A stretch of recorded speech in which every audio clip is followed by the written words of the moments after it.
But anyway, we got Maga declaring war on Trump. Oh my God, why does it say gaming? Let's change that. Fuck me.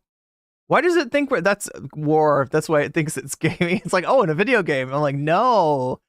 I'm almost tempted to actually do politics on the short stream. But yeah, friends of Rubskin, understand I'm talking with the mods. We're trying to get we're trying to get the story. We're trying to figure out what happened. And we will see what we can do for you to get your cult leader back. No, just kidding. I'm sure that Teddy Rubskin's not a cult leader. Not everyone's a cult leader, chat. Just Demon Mama Vosh and all the White Leaf. They're the cult leaders over there.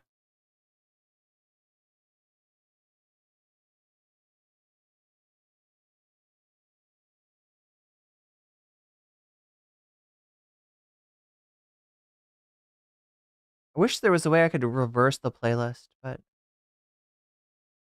let's start off with the war on Joe Rogan, or the Joe Rogan war on Maga. Either way, chat. Oh shit! I gotta press. All right, guys. So we got some trouble. We got some trouble. We got some big trouble in Magaville, Maga Town.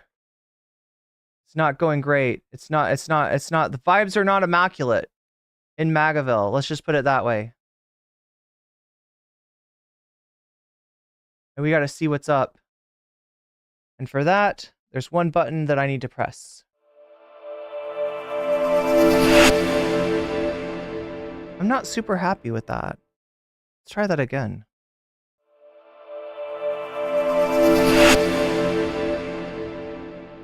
Still not feeling it. Much better. Much better. That I can deal with. That I can and will deal with. All right. Let me get into the position. The super position, I call it.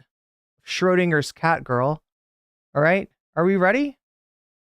It's not a bad sync, Redmond. It's an old computer, right? And if you want to help me get a better computer, you can do that by donating to my throne. Which is not on this screen for some reason.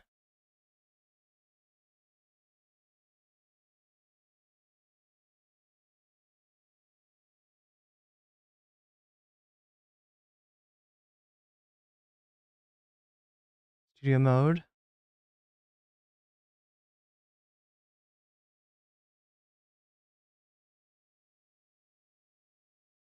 Let's fix that. Oh, there we go. There we go.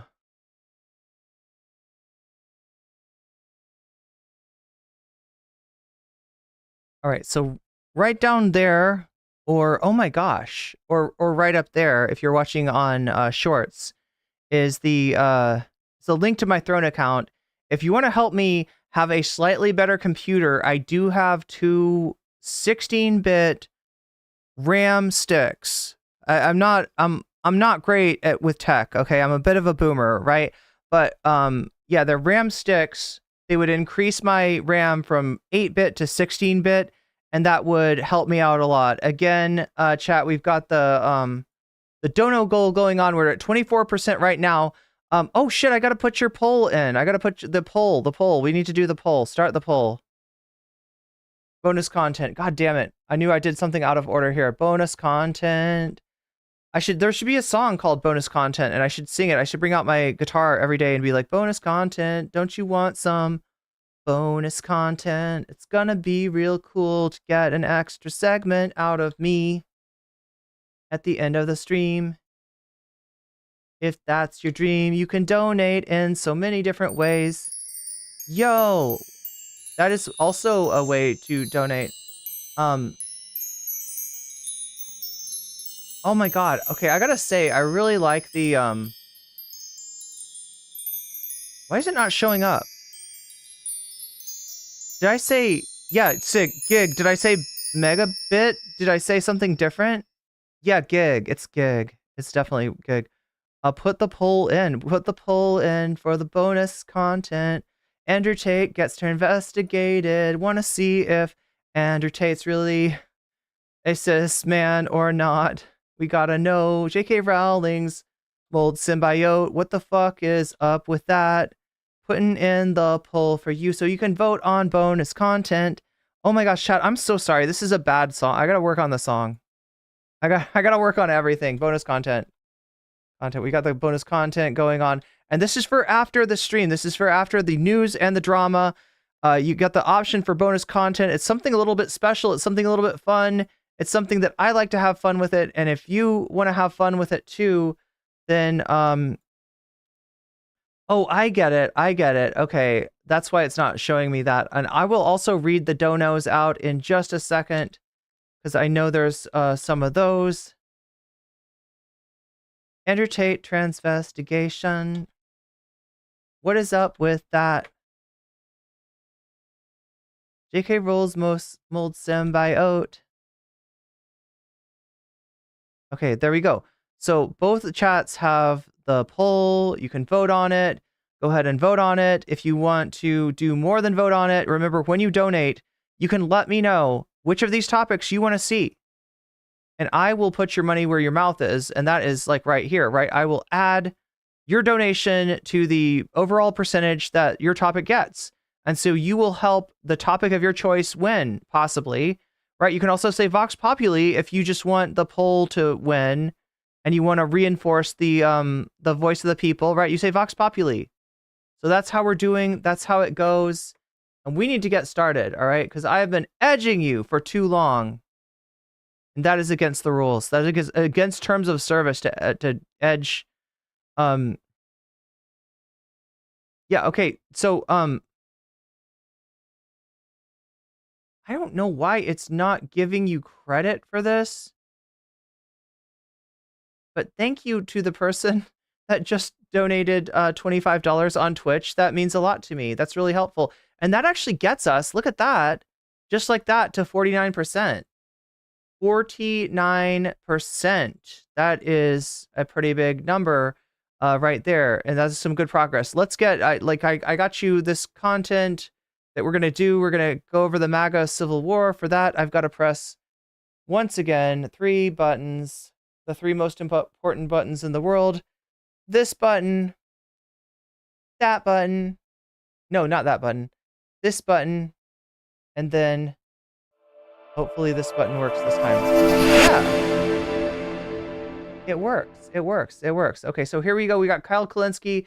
We're going to talk about the conflict between Maga and Joe Rogan. Joe Rogan is apparently not feeling Maga. He's an independent sort of guy. I know that he always talks about a lot of right-wing stuff. I know that has he had Trump on for did he have Trump on? Oh, speaking of which, chat, did you know that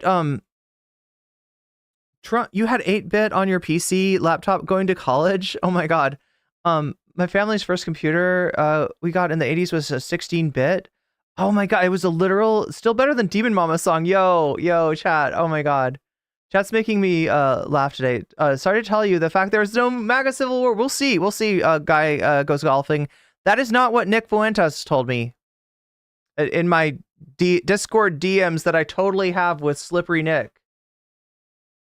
In paradise here to talk to everybody about. So Joe Rogan was doing his podcast the other day, and there was a moment in the podcast where he said some very kind and complimentary things of RFK Jr., and this sparked... Now here, let me give you something, all right? MAGA chuds in my chat. I don't think that Joe Rogan hates you. I don't think that Joe Rogan hates Donald Trump. I even think that if it was down to Donald Trump and Kamala Harris, Rogan would probably vote for Kamala. But what I want you to pay attention to here is not the smoke that Joe Rogan has for MAGA, because I think that, yeah, if that's what I was talking about, if that's what I was bragging about, that would be overrated. I would be overrating that shit, okay? I am talking about the smoke that MAGA's got for Joe Rogan. Let's go. A firestorm online after somebody clipped this and ran with it on social media. So let's see what he said about RFK, and then I'll give you the reaction, and there's a lot to discuss. Here we go. It's just what they do. That's politics. They do it on the left. They do it on the right. They gaslight you. They manipulate you. They promote narratives. And, The only one who's not doing that is Robert F. Kennedy Jr. You a fan? Yeah, I am a fan. Yeah, he's the only one that makes sense to me. He's the only one that he doesn't attack people. He attacks actions and ideas. It's hilarious to say you got all these people in politics promoting narratives, but you know who doesn't do that? RFK Jr. That guy's a narrative king, man. That guy is soaking in narratives, and we've all heard them 1,000 times. You know, the vaccine, the most extreme conspiracy theory you could come up with about the vaccine that happens to be true, and he's got his standard talking points he goes back to. Ridiculous. Anyway, let's keep going here. He attacks actions and ideas, but he's much more reasonable and intelligent. I mean, the guy was an environmental attorney and cleaned up the East River. He cleaned up the Hudson River. So look, I'll play it for you one more time. Draw your own conclusions on this, but keep in mind, as you're listening, do you think this constitutes an endorsement of RFK? Here we go. That's politics. They do it on the left. They do it on the right. They gaslight you. They manipulate you. They promote narratives. And the only one who's not doing that is Robert F. Kennedy Jr. You a fan? Yeah. RFK, known for not gaslighting or manipulating or spreading narratives. Yeah, he's the only one that makes sense to me. He's the only one that he doesn't attack people. He attacks actions and ideas, but he's much more reasonable. So I got some questions in chat, like who is this guy? You all know Joe Rogan, of course, but the silver blonde gentleman with the goatee down here is one Kyle Kulinski of the channel Secular Talk. Secular Talk. He's been doing news and politics for a long time. He's married to you might have heard of her, Crystal Ball. He has actually a podcast with his wife, Crystal Ball, and he makes the rounds. And intelligent. I mean, the guy was an environmental attorney and cleaned up the East River. I mean, he's a legitimate guy. So RFK saw this. He came out very excitedly and basically thanked Joe for being a voice of reason and thank him for the endorsement. So Joe Rogan, after this video came out and it went mega viral on social media, he sees, the video right here. This guy tweeted, happening now, right-wing X is shredding Joe Rogan for endorsing Robert F. Kennedy Jr. in his podcast. Okay, so Rogan... So that's what I'm talking about, right? There's your civil war right now. This guy wants to vote for somebody who is further to the right, further in the direction of conspiracy theories, and further along the anti-vax spectrum than Donald Trump. Donald Trump is probably anti-vax on some level, right? I mean, he did a terrible job presiding over the largest public health emergency that the United States has suffered and the world has suffered in like 100 years. So, I mean, I'll give him credit for that, all right? But RFK, he says it with his chest. He lets the brainworms do the talking, okay? And Donald Trump is a little bit of a scared coward. I'm sure he's anti-vax too, but he likes to kind of be like, oh, but I also did Operation Warp Speed, right? So Joe Rogan, super anti-vax, who's he going to go with? He's a real one. He's a real one. He's not voting for the Uniparty. He's voting with RFK. He's going independent. You know this guy. He's an independent sort of guy. Quote tweets this and says, MAGA can't hold him down. Sorry. As for the record, this isn't an endorsement. This is me saying that I like RFK Jr. as a person, and I really appreciate the way he discusses things with civility and intelligence. Expeditious Mallard says, worms are grooving. Yeah, and vibes are immaculate. I think we could use more of that in this world. Let me just pause to say, you guys have seen a lot of RFK floating around online. Grey Knight says, Donald Trump is not anti-vax. He just toes the line because of his base. Well, whatever. He's definitely a fence rider. Either way. You've seen him on various podcasts. You've seen Crystal debate him. This is a Joe will only go vote for you if you go falconing. Good point. Guy who said like Palestinians are one of the most pampered groups in the world. I did not know that. Anybody hear this? Can anybody confirm this quote for me? Did Joe Rogan really call Palestinians pampered? Oh my God, chat. This is new to me. The idea that he's got civility and intelligence, it's also hilarious to portray yourself as the anti-war guy as you're actively cheerleading Israel committing a genocide. All right, but let's put that aside. He continues. I also think Trump raising his fist and saying, fight after getting shot is one of the most American fucking things of all time. I'm not the guy to get political information from. If you want that from a comic, go to Comic Dave Smith. He actually knows what he's talking about. So yeah, this is Joe Rogan being like, I'm a birthday boy. Don't hit me. Don't hit me. I'm a birthday boy. It's my birthday. He doesn't want this smoke. He's like, hey, I don't know politics. I don't know anything. I'm just doing my thing. I'm just smoking my fucking blunt. I'm just voting for my anti-vax candidate. Leave me the fuck alone. We've had Dave Smith on Crystal Kyle and Friends. Dave Smith is a tried and true diehard libertarian.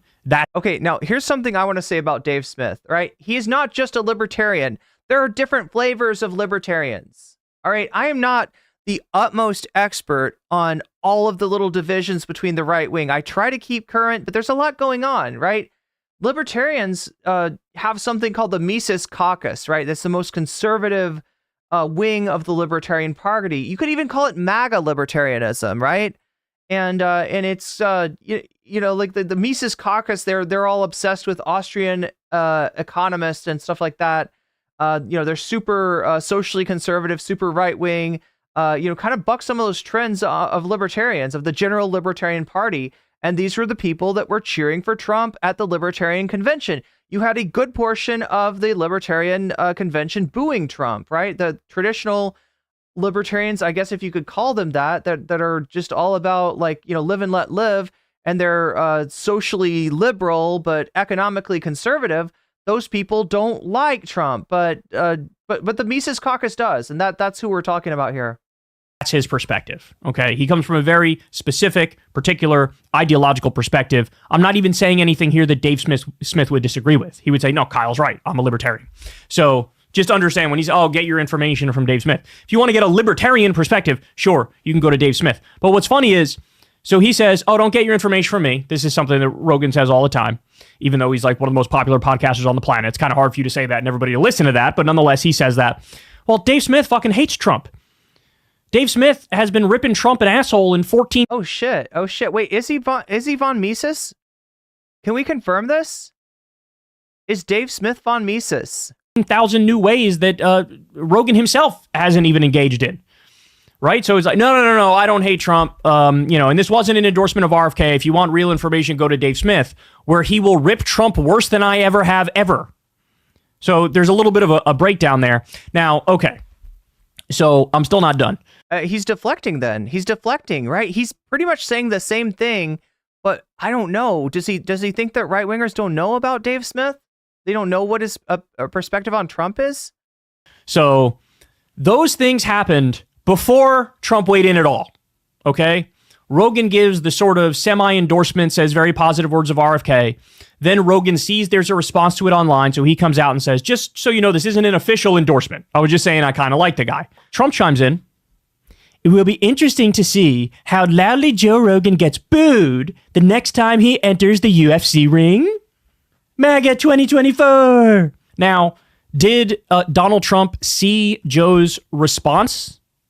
I don't know. I don't know if... Wait, this is kind of wild, right? Because I'm seeing right here 2 years ago, Dave Smith endorsed Blake Masters. Trump saw the second thing Rogan said there. Yeah, he is Mises Caucus, so I got that. I got that. Jesus fucking Christ! This guy is a clown who has absolutely nothing to do with us. He went outside the party and got signatures to be on the ballot. Stupid Arizona laws. I support Masters. So Blake Masters for Senate. He did not win. Also, let's not pretend Republicans don't have a lot of work to do.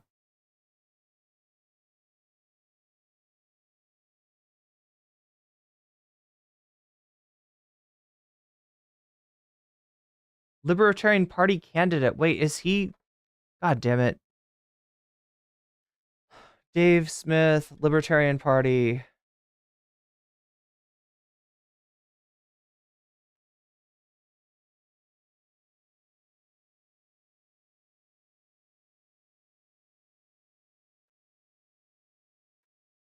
Where he was like, hey, this isn't an endorsement. And when Trump got shot and said fight, that was one of the most badass American moments of all time. I don't know if Trump saw that, right? He may have only saw the first thing about RFK and he decided, I'm going to go after Joe Rogan. Again, I don't know if he saw that or didn't. Okay, so he said he will not support the 2024 Libertarian Party nominee, Chase Oliver. Chase Oliver is the candidate from the kind of the anti-von Mises wing, from what I understand, saying that he did not do enough to fight COVID policies such as lockdowns and vaccine mandates. Had the same kind of criticism for the 2020 nominee Joe Jorgensen. So that's the best I have from him right now as far as who he supports. He's not supporting Chase Oliver. I don't know. Maybe is Kyle wrong on this? Like, he might have criticized Trump, but if he's not supporting Chase Oliver, who is he going to support? See that. But what the fuck are we doing here? All right, so let's talk about this from a number of different perspectives. As you can imagine, I have very strong thoughts on this. So let's start with Rogan. Look, I know Joe. I've been on his podcast a number of times. He's a super nice dude in person. Okay? He's a very, very sweet guy, takes care of everybody around him, etc.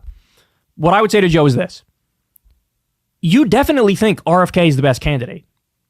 And by the way, I can determine that based on the stuff you talk about on your podcast all the time. Right? Like, and I haven't watched him regularly in like 2 years or more, but even the little bits and pieces that I get from where I'm sitting, very clearly you think RFK is the best candidate. Say that shit with your chest, man. Say it with your chest. Stand on business. Be like, yeah, I said it. Yeah, I believe it. And here's why I believe it. And I'll get into more specifics and more particulars. So he clearly believes that. He clearly feels that. Clearly the thing that he said in that podcast is the thing that is actually in his heart and in his mind. So stand on that. I don't like, why would you dip your toe in the water and then run away? By the way, this is what happened. Remember, Joe in 2016, was it 2016 or 2020? I don't remember which one, but one of those, he endorsed Bernie Sanders effectively. But it was the same kind of endorsement that you saw of like RFK here. All right, chat. I cannot find an endorsement for Dave Smith. I don't think he's made his presidential preferences known yet. So yeah, that's not a thing as far as we know. All we know is that he's not a fan of Chase Oliver. So Kyle kind of implied that this guy does not like Trump. I want to make sure that in this world. Let me just pause to say, you guys have seen a lot of RFK floating around online. You've seen him on various podcasts. You've seen Crystal debate him. This is a guy who said like Palestinians are one of the most pampered groups in the world. Oh fuck, it's RFK who said that. I'm glad I caught that. The idea that he's got civility and intelligence, it's also hilarious to portray yourself as the anti-war guy as you're actively cheerleading Israel committing a genocide. All right, but let's put that aside. He continues. I also think Trump raising his fist and saying, fight after getting shot is one of the most American fucking things of all time. I'm not the guy to get political information from. If you want that from a comic, go to Comic Dave Smith. He actually knows. Okay, now here's the funny thing about Joe Rogan. All right, I have got to call into question his comic card. All right, I'm not sold.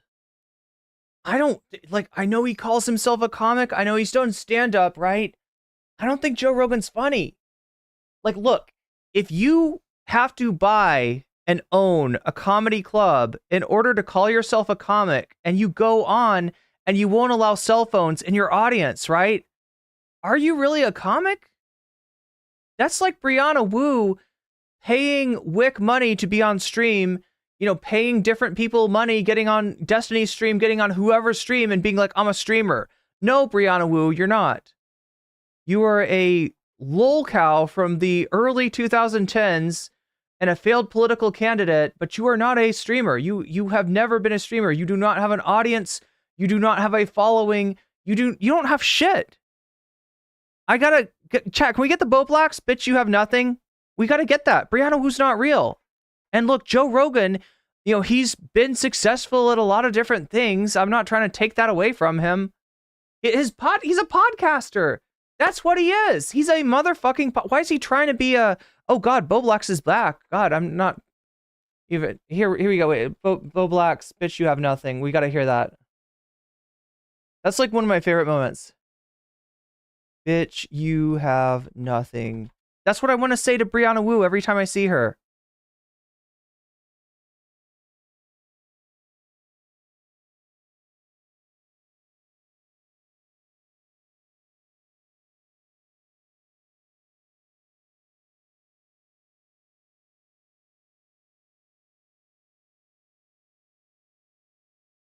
people right now, excuse me, it's going to take more. The business days of the apology that I'm supposed to be making is going to be fucking delayed because I'm sitting here fighting for my fucking channel.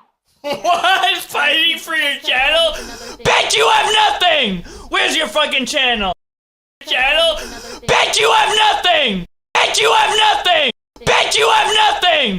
Where's your fucking... I'm sorry, Rogan, but as far as comedy skills, bitch, you have nothing. Knows what he's talking Joe Rogan is the Brianna Wu of comedians. About. We've had Dave Smith on Crystal Kyle and Friends. Dave Smith is a tried and true diehard libertarian. That's his perspective. Okay, he comes from a very specific, particular ideological perspective. I'm not even saying anything here that Dave Smith would disagree with. He would say, no, Kyle's right. I'm a libertarian.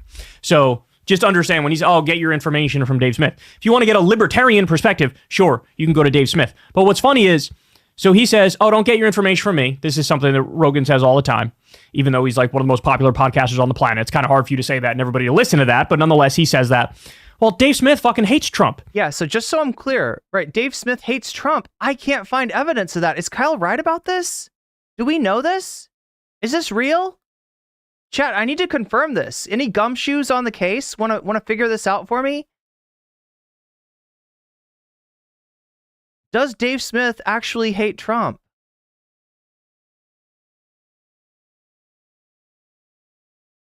Again, I'm going to read super chats after this segment, okay? Yeah, if you're super chatting, make sure to let me know which of these topics you want so I can add your super chat to the overall score, right? You're voting right now in chat. Keep on voting. But just know that when you donate, you're able to add a little bit of extra. You can add your donation as a percentage to the topic of your choice. You make the dono goal go up. You make it more likely that we'll get some bonus content. And you also get to make it more likely that the topic of your choice will get covered. So make sure to tell me. That goes for memberships, gifted memberships, Patreon signups, everything, anything. Dave Smith has been ripping Trump an asshole in 14,000 new ways that Rogan himself hasn't even engaged in. Right? So it's like, no, I don't hate Trump. And this wasn't an endorsement of RFK. If you want real information, go to Dave Smith, where he will rip Trump worse than I ever have ever. So there's a little bit of a breakdown there. Now, okay. So I'm still not done. So those things happened before Trump weighed in at all. Okay? Rogan gives the sort of semi-endorsement, says very positive words of RFK. Then Rogan sees there's a response to it online, so he comes out and says, just so you know, this isn't an official endorsement. I was just saying I kind of like the guy. Trump chimes in. It will be interesting to see how loudly Joe Rogan gets booed the next... Okay, so just to follow up on what Kyle's saying about Dave Smith, right? I'm seeing here, it's funny how Dave Smith has gone from Trump should be charged for war crimes to this, right? Here we go. Yeah, I think Kyle's wrong. All right, chat, look, I'm going to be honest with you, all right? Trump fans, I'm going to be honest with you, all right? Kyle apparently has not updated his perspective on Dave Smith, because, yeah, he used to say shit like Trump should be charged with war crimes, and now he's reposting Donald Jr. Dems and their friends in the media knew exactly what they were doing when they called him literally Hitler. So, yeah, Dave Smith, how the fuck can you say he's literally Hitler when democracy is on the line, but we wish him a speedy recovery? Is he saying literally Hitler? That's something that, wait, Dems didn't call him literally Hitler. That was JD Vance. Chat, there's a lot of weasels out there. There's a lot of liars. Dave Smith sharing the same sentiment as Nick Fuentes regarding Trump's loyalty to the Israel lobby, June 12th. Trump blurts out at one point that Israel has really lost control and influence in our government, but as president, he'll make sure they get it back. Which was just like an unbelievable thing to hear a president, former president, a presidential candidate, no less the America First guy, saying, I will work to make sure that this foreign government has more influence over our... Okay, so he's not a fan of Israel, but there's like two different reasons. When it's election time. There's different reasons that people have a lot of... You're right. and especially with this association with America First and Fuentes, right? One wonders what his actual problem with Israel is, right? When it's election time, so many people feel this need to just never say anything that could hurt their candidate, never criticize their candidate. But of course, the problem there, like this major fundamental problem there, is that this is the time you should be the hardest on them. This is like the one time where they need something from you. Your vote, your support, your money. Okay, no, he sounds pretty fucking America First right here, right? That he's, critical of Trump, but basically because Trump's not right-wing enough, I don't really get the feeling that he's against Trump. Destiny reacts to Dave Smith getting rolled by Piers Morgan, downplaying Trump. See what Destiny has to say. Those of us who do believe Trump is a unique threat to democracy, quit saying we've lost our minds. Come on, man. Thank you. Haven't lost Yes. Absolutely lost our minds. I'm older. We I'm absolutely older. lost our Hold on, CJ. Let me finish, CJ. I'm older than you, Dave and CJ. In my lifetime, I've never seen a president lose an election and refuse to concede. I've never seen a president try to overthrow the result. Dave and CJ, I feel like, are not willing to look into the deeper aspects. I mean, Donald Trump is someone who's had a whole fake electors plot, sent fake electors to my state of Georgia, and tried to essentially take the will of the people away. He had the Department of Justice in the Oval Office demanding that they sign a letter, fake letter, DOJ header that said they believed there was election interference, and two DOJ officials resigned over that. Again, it is so dishonest when to say every single time. These are the talking points that need to come up every single time, every single time, every single time, every single time. Donald Trump was normal, or that people are losing their minds when they say he's a threat to democracy. I mean, he tried and went through every single illegal and legal action to overturn the election. And why people are freaked out is because if you have another Trump presidency where he could install loyalists, all of a sudden those checks and balances are going to say yes, and one of the reasons JD Vance literally said, "Oh, if he would have tried J6 with me, I would have come through for him." As a Yeah, okay, so anyway, we didn't really get to see what Dave Smith's opinion is on here, but the tweet says Destiny reacts to Dave Smith getting rolled. He's obviously arguing with these people. We can kind of assume that he's got the opposite perspective. He seems pretty supportive of Trump. Maybe not completely.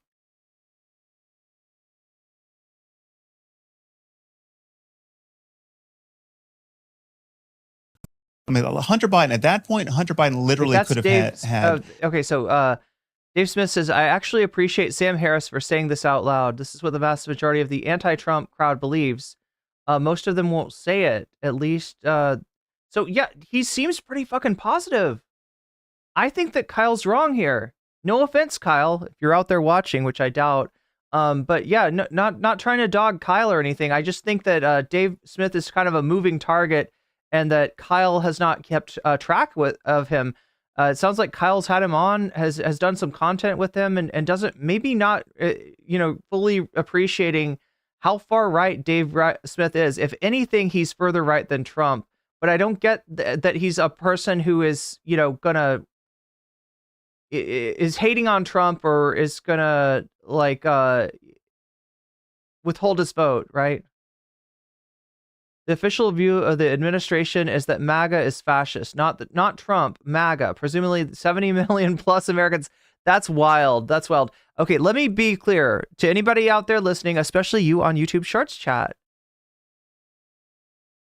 Trump got 70 million plus votes in the last election. True. All right. That's not MAGA. That's not MAGA. MAGA is a portion of that. Right? I would estimate MAGA.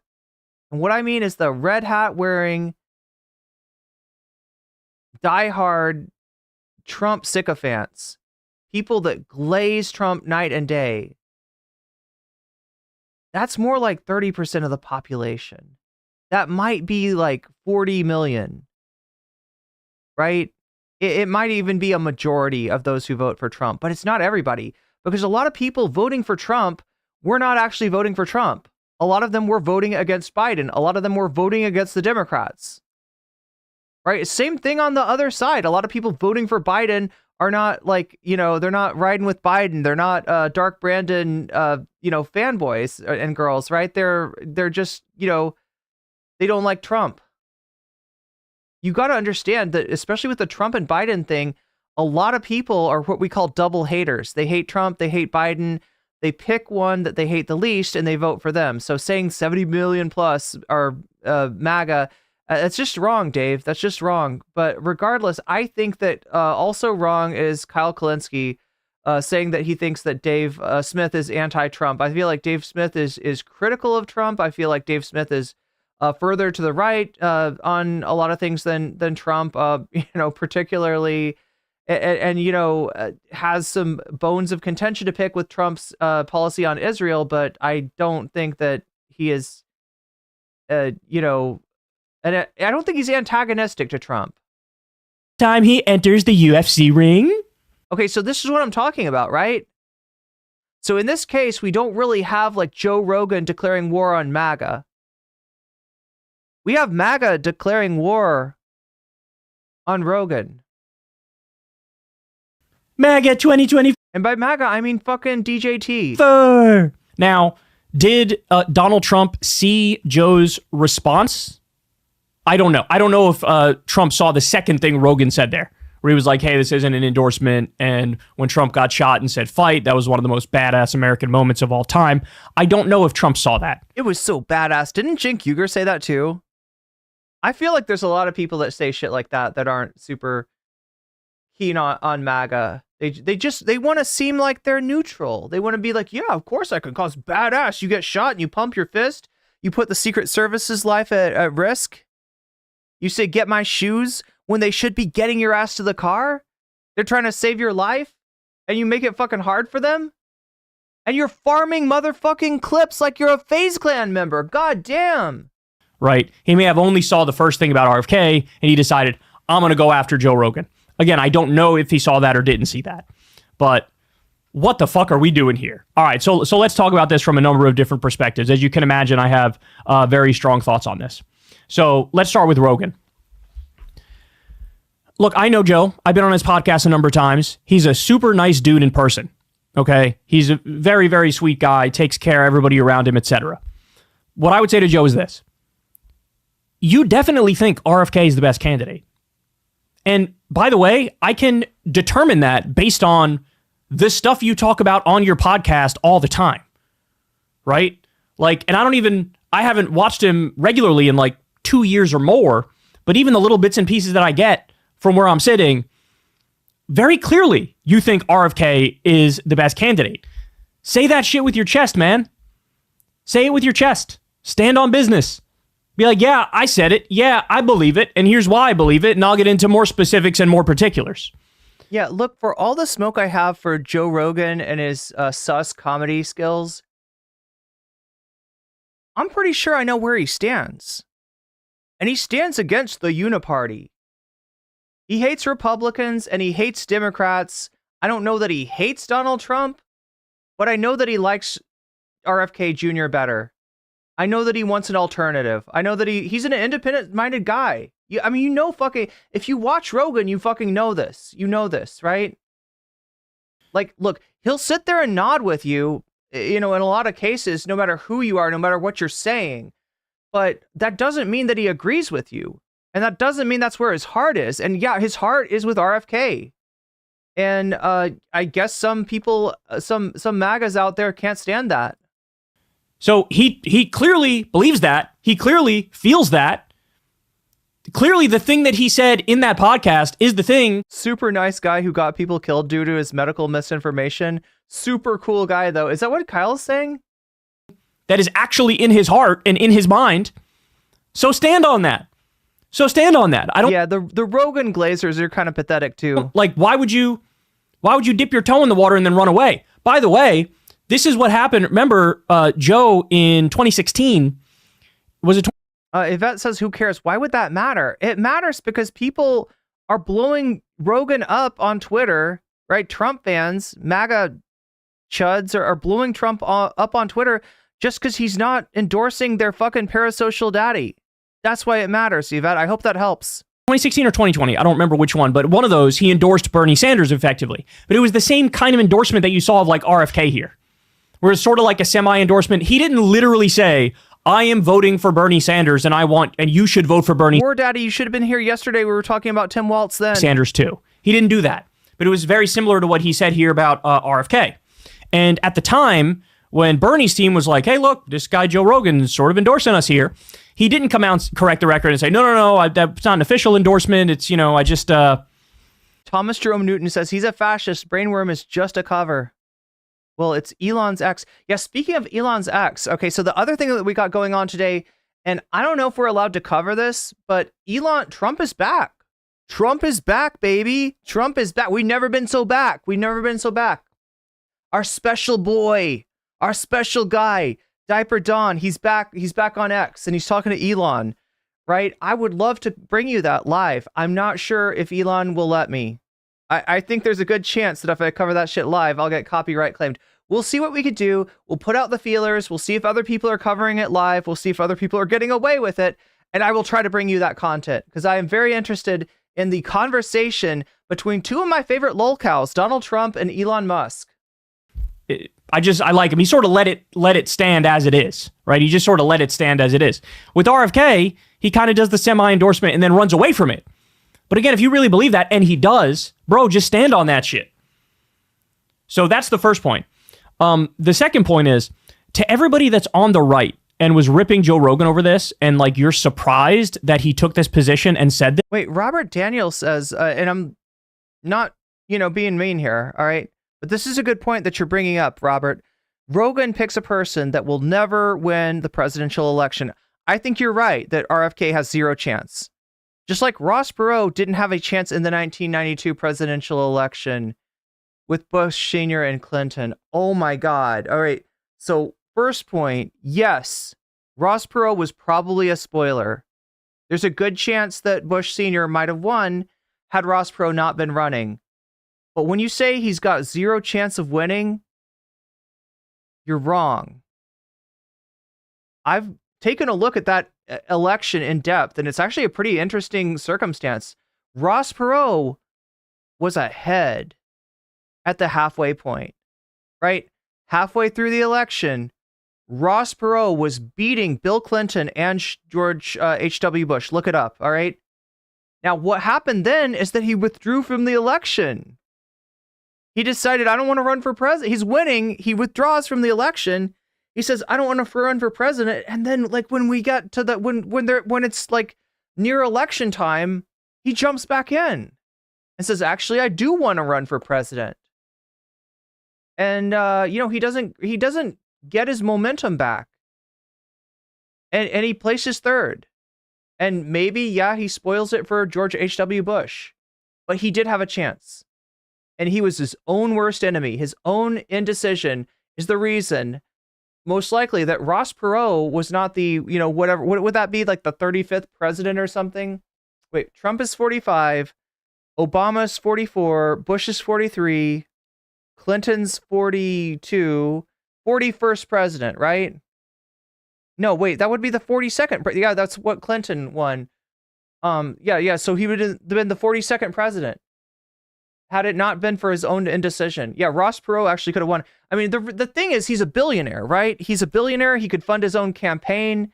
People were sick, it seems like, and people still are sick of the uniparty, right? And when I say uniparty, please understand, I'm not using it like a right winger, right? I am talking about the neoliberal consensus between parties. I am talking about the duopoly in American politics. I am not of the belief that Trump is somehow above and beyond that.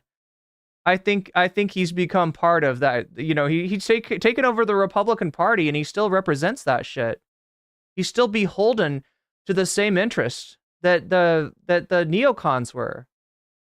So understand what I mean when I use that term. This, again, it's fucking obvious that RFK is his favorite candidate and has been his favorite candidate for a long time. Even without him explicitly saying it like he kind of did there, it's fucking obvious.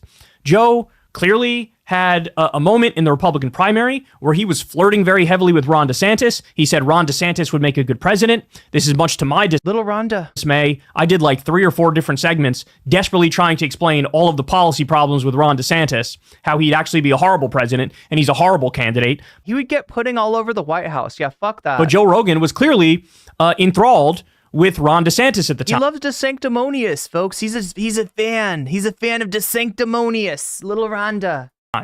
Right? Also, Joe Rogan has said things that are super critical of Trump. many, many, many times. They somehow get memory hold because the majority of the things Rogan talks about on his podcast from a political perspective, I'd say like 80% of the time or so, he's shitting more on Democrats than Republicans, right? But he's had, what, 2, 3, 4 different occasions where Trump wanted to go on his podcast and he kept saying no because he didn't want to help him.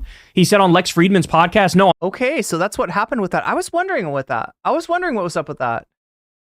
I had heard that story. I had heard a lot of Republicans talking about Joe. In fact, I think somebody even came on his podcast and was like, hey, Joe, why don't you have Donald on? And he's like, oh, yeah, of course.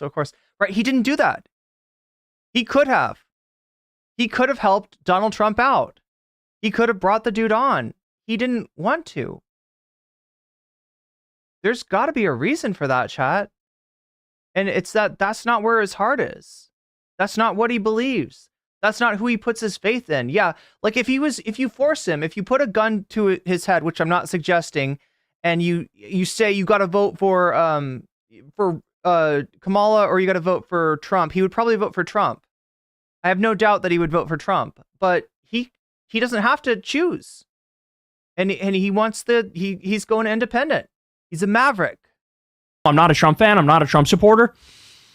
There are times where he's gone into specifics about how against Trump he really is. But for everybody on the right that's surprised by this, it's like, do you guys just literally... Does Rogan like Harris? I don't think so. I mean, Rogan thinks Harris will win, or he said something to that effect, right? He says there's a good chance that Harris will win. Let me see if I can find that clip.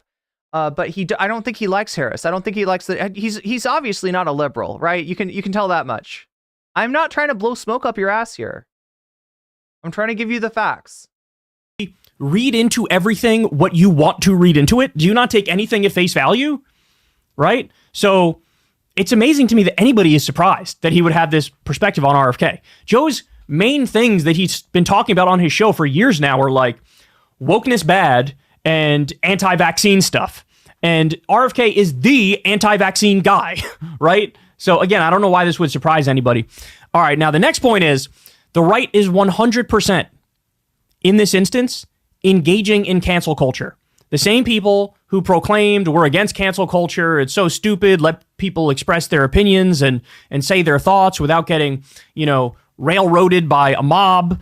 Now all of a sudden those people are all flipping on that. I mean, a great example of that is that idiot right-wing account Cat Turd. He very famously good old friend of the VOD, Cat Turd, had some tweet where he's like, what are the leftists going to do but cry when Joe Rogan says something? Well, spoiler alert, Joe Rogan can say whatever he wants to say. And then now he's out there shitting on Rogan relentlessly and basically calling him a traitor. Marjorie Taylor Greene called him a traitor and a coward. And so all these people that claim to be anti-cancel culture, the biggest cancel culture mob you've ever seen in your life came directly for Rogan's throat because he said these things. Now, I'll also point out, and this I think is undeniable, Joe Rogan clearly got to a point a very long time ago where he was no longer afraid of being canceled by the left. If there was some extended outrage period by the left over something he said, he took it in stride. He would say stuff like, look, I don't read my replies on Twitter. I don't read anything on social media. I don't let that shit get to my head. It's nothing to me. The left can cancel me all day long, and I'm sitting here whistling Dixie and having a good-ass time, right? But keep it real. I think Rogan is more shook at being canceled by the right. And I think Rogan feels that way because there has been some polling that Rogan's audience is overwhelmingly conservative now. Right? Now, maybe he didn't see those polls, but he certainly has some sort of visceral, intuitive sense that this is where his bread is buttered. This is who his audience is. They are mostly right-leaning. So okay, so here's the straight facts, right? Rogan, I don't think likes Kamala. Like I said, I think he would vote for Trump over Kamala if that was the choice, right? He doesn't want to be forced to make that choice. He's an independent-minded guy. But I think that he said something to the effect that he thinks Kamala will win. I don't think he wants Kamala to win, but the Joe Rogan experience. So right. Everybody forever was like, Kamala Harris is the worst vice president. She's the least popular vice president of all time. And then in a moment in oh my God, this motherfucker doesn't understand the internet. Yes, Joe, this is how memes work. she said some cringy things, but they turn out to be very memeable. And people's perspective on her changed. Time, all of a sudden, she's our solution. She's our hero. Everybody's with her. All these social media posts about her. Try Googling a negative story on her. You won't find one. So, oh no, I can find negative stories on her. Ta-da! Okay. But they're kind of old. They're kind of old hat, right? It's like that shit is kind of buried back in 2020. You've got me started, Officer Harris. And I can talk to you about some negative aspects about Kamala Harris in terms of her fucking record, in terms of her occupation. There's a reason they call her Kamala. So,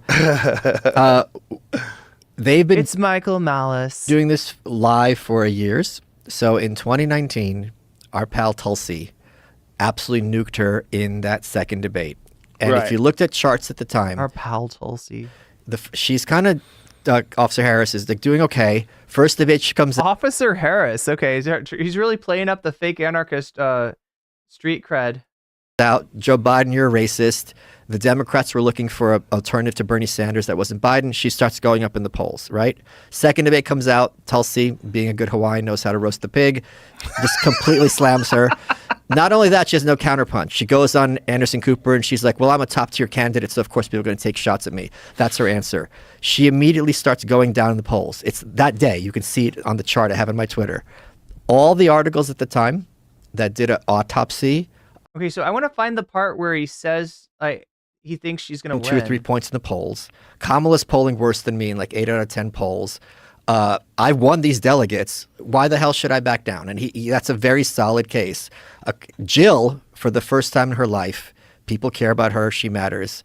As Hunter put it, I have it exactly here. She's a selfish, silly, entitled cunt. That was how Hunter described her. Whoa. Yeah, we have the text. This guy's on first name basis with Hunter Biden. Wow. And then all the public pressure. Biden. What kind of parties is he going to? You got to drop out. Biden got to drop out. Biden got to drop out. Nancy Pelosi's a gangster. I wouldn't want to fuck with her. I wouldn't want to fuck with Mitch McConnell. These people. I mean, yeah. No, actually, yeah. She kind of is. People don't mess around. And everyone said, or a lot of people said, they're going to have to go to threats. Because why else would he step down? He's earned it, that presidency, and he's earned the nomination. But if there was ever a time to invoke the 25th Amendment, wouldn't you think this is the time? Sure, but I don't. Gaslight. You know, let's see if we get this. We got on. I know everyone's doing this because. Okay, so he feels like the media's gaslighting people about Kamala Harris. This is how everyone's done this. I don't think you can do it this way anymore. No, what I'm saying is, well, for George Soros to be anti-Semitic, you're anti-Semitic. Right. If you're going after Officer Harris, you're either racist or sexist or ableist. Right. So they will use ableist. Yeah, because she's a retard. Oh my god. She's literally retarded. I love that that's come back into the fucking yeah. There you go. That's the funniest joke. You said the R slur. Goddamn, what a fucking comedian. Joe Rogan, that's his taste in comedy. You just gotta fucking say a slur. I mean, he fucking doubles over. Look at this, the fucking chimpanzee. Ukraine is a country in Europe, and Russia is another country and a powerful country. And Russia invaded Ukraine, and that's wrong. What's really important is what can be. I'm pretty sure this is the clip. I'm pretty sure that somewhere in here he says, do we have transcript? We have a transcript. All right, let's see if we can find this.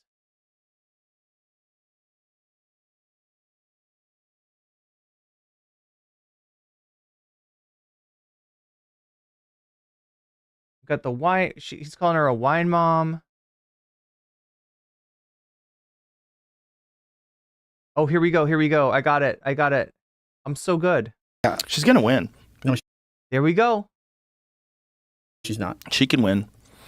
She absolutely can win. I do not think she's going to win because the more she talks, like in 2020, how bad do you have to be that you can't even make Iowa? She couldn't even compete with the mayor of South Bend. I mean, these guys are living in 2020. I don't know what to say. Anyway, let's get back to this.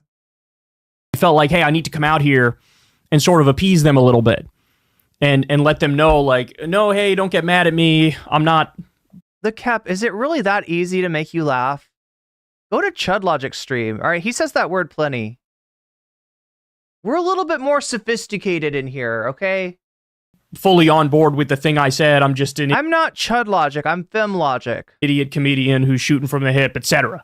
So I definitely think he's more shook at being canceled by the right. without a doubt. And then finally, God, the fact that Trump came out and picked the fight with CNN got in trouble for taking it out of context. Yvette, you think I'm wrong here? Do I need to watch the before and after? I will. I will watch the before and after. Beck says, spreading a misinformation is so quirky and cute. Yeah, that's what I'm like, Beck. You got me. You got me. Rogan. Wait, so I'm sorry, Yvette, did you say you think I got this wrong?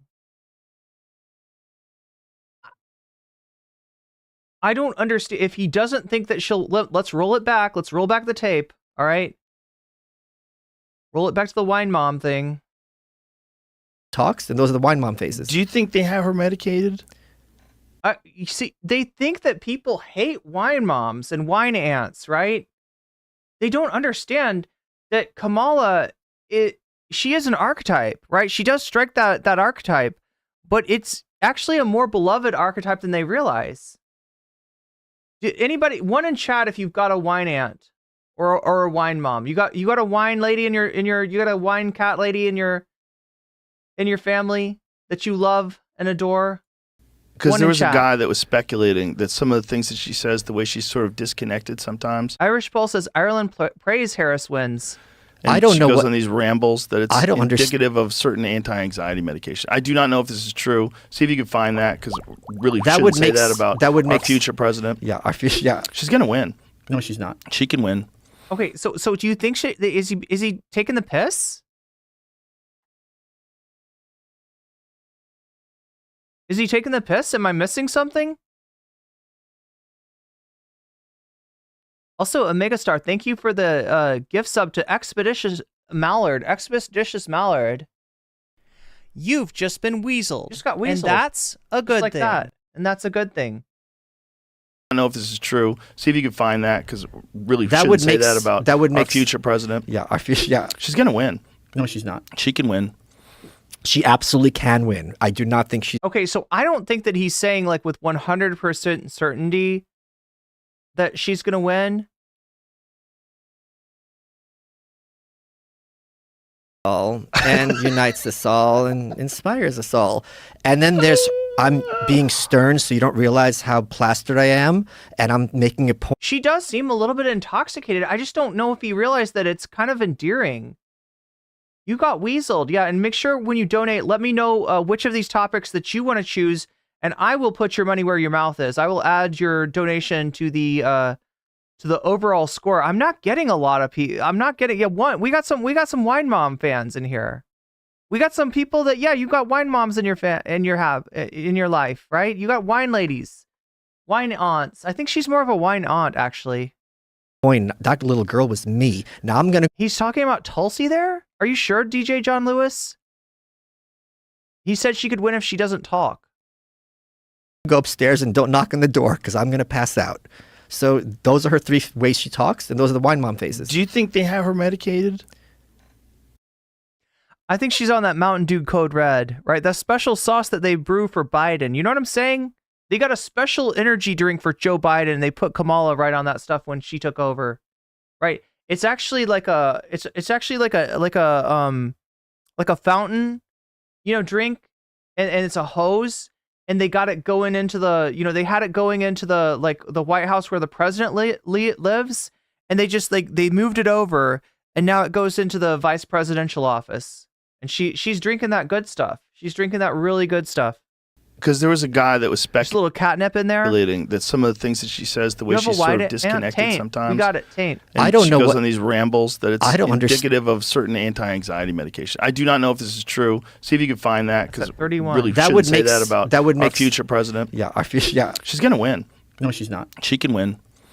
She absolutely can win. I do not think she's going to win, because the more she talks, like in 2020. So that's Michael Malice saying that her talking too much makes it less likely for her to win. Funny. How bad do you have to be that you can't even make Iowa? She couldn't even compete with the mayor of South Bend. I feel like we are in this very bizarre. Michael Malice, do you think you just fell out of a coconut tree from 2020? Like, what the fuck, dude? Read the motherfucking room. Read the motherfucking room. There's a lot of excitement behind her. Look, people hated Trump and people hated Biden. People don't want a rerun of 2020, right? These were shit tier candidates to choose from. 2016 was shit tier candidates. People are done with this shit. People want to move on. Kamala is a chance to move on, and therefore she's got energy. She's got the spice. Our time where people are giving in to the bullshit in a way that I never suspected people would before. And this is one, they just want no Trump, no matter what, and they're willing to gaslight themselves to think that. And by the way, I think Hillary could win. If Hillary. I think that's living dangerously. I don't know. Could Hillary win? What is he smoking? What is bro smoking? I don't know if I believe this. Chat, one in chat if you think Hillary could win. Like, I mean, there's some chance. There's some chance that people are just so sick of Trump that they would fucking take Hillary at this point. I don't believe it. I don't trust it. I think that I was worried about that. I was actually literally, like, I talked about this, chat. I talked about this on stream, right? I said that there is some chance that the DNC will try to bring in Hillary. When I saw AOC make that like midnight stream on Instagram where she was like talking about these, you know, her hair was on fire. She was talking about, you know, the party, you know, insiders, right? And who they might want to replace Biden with, right? I really got a strong feeling that there was some movement, like it's finally her time. I'm with her, right? They want to fulfill the fucking prophecy. They want to make Hillary a goddamn thing, and she's never going to be a thing, just like Fetch. Jump back in. I've been saying that for months. If Hillary, she's Fetch Armstrong, chat. She's never going to be a thing. Hillary jump back in. I think the problem was also the money, because there was it was like $250 million in the campaign fund that has to, if it only works if she's on the ticket. Right. So that's part of the problem. But I feel like Hillary could win. She won the popular vote in 2020. I've been saying this for a year in different shows, and this entire thing is AIDS, says Turbo Dad. Turbo Dad, are you talking about the election? She would win it. Won in pretty. Michelle Obama could win too. No, I don't. If think she wanted to do it, you don't think so? I don't. I think that's kind of this. You sound like your parents. I think it says boom right. Tia says RFK is a plant. He's right wing. Well, no, I believe you. I believe you. I'm not a fan. Okay, if you're seeing me meme early in the stream, right? I am not a RFK fan. I just made a video about RFK. I make fun of the guy. All right, I make fun of the guy. I just think it's cute that Rogan likes him. Right, and I'm in support of right-wingers supporting RFK.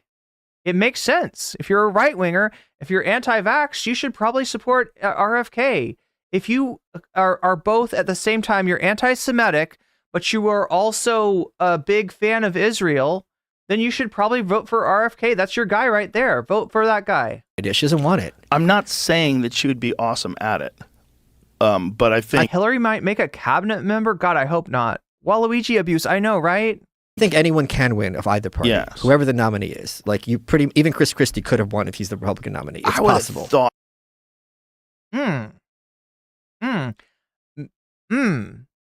Could Christie maybe have won as the Democratic nominee? I'm not sure.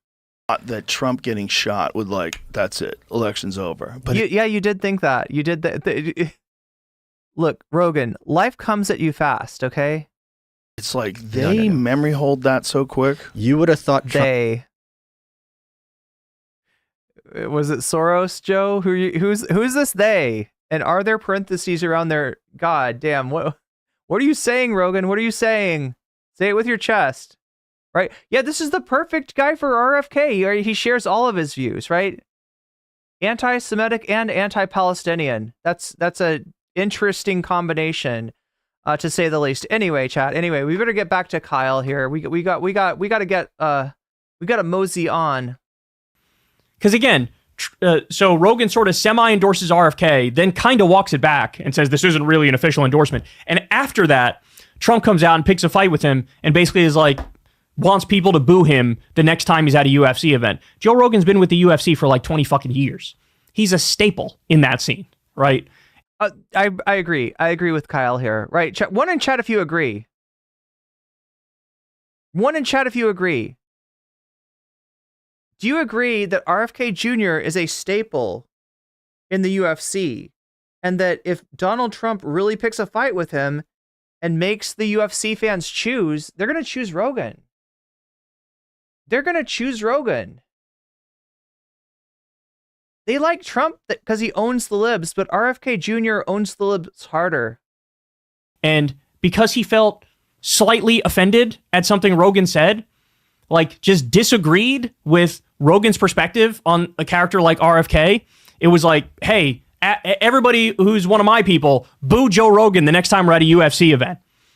So at this point in the case, so this is what I'm talking about with the MAGA civil war, right? There's somebody that's like on their fucking side, but he's got a little independent streak, and Trump can't stand it.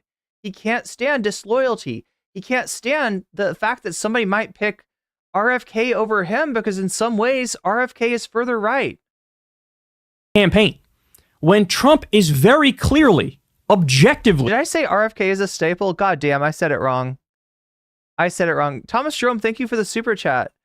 I will read those at the end of this. I will read all of the super chats at the end of, and many of them look like they're yours. But yeah, I'm adding it. Also, if you do super chat, let me know which of these topics you support. Which of these topics are you behind? And I'll add your money. I'll put your money where your mouth is, so to speak, and I'll add your percentage to the poll. Imploding in the polls. Why the fuck would he do something like this? You want to pick a fight with one of the top podcasters in the world. At the same time, there was just like over a 10-point swing in the race. Guys, I don't know if you saw this. Now Kamala is tied with... Este Bandito says, as a Southern California, some Republicans don't like Trump, and it's understandable. Yeah, people are missing out on that. Trump in North Carolina. That's a state where he was up like 6 to 8 points on Joe Biden. That's a state that I had written off with a number of other ones.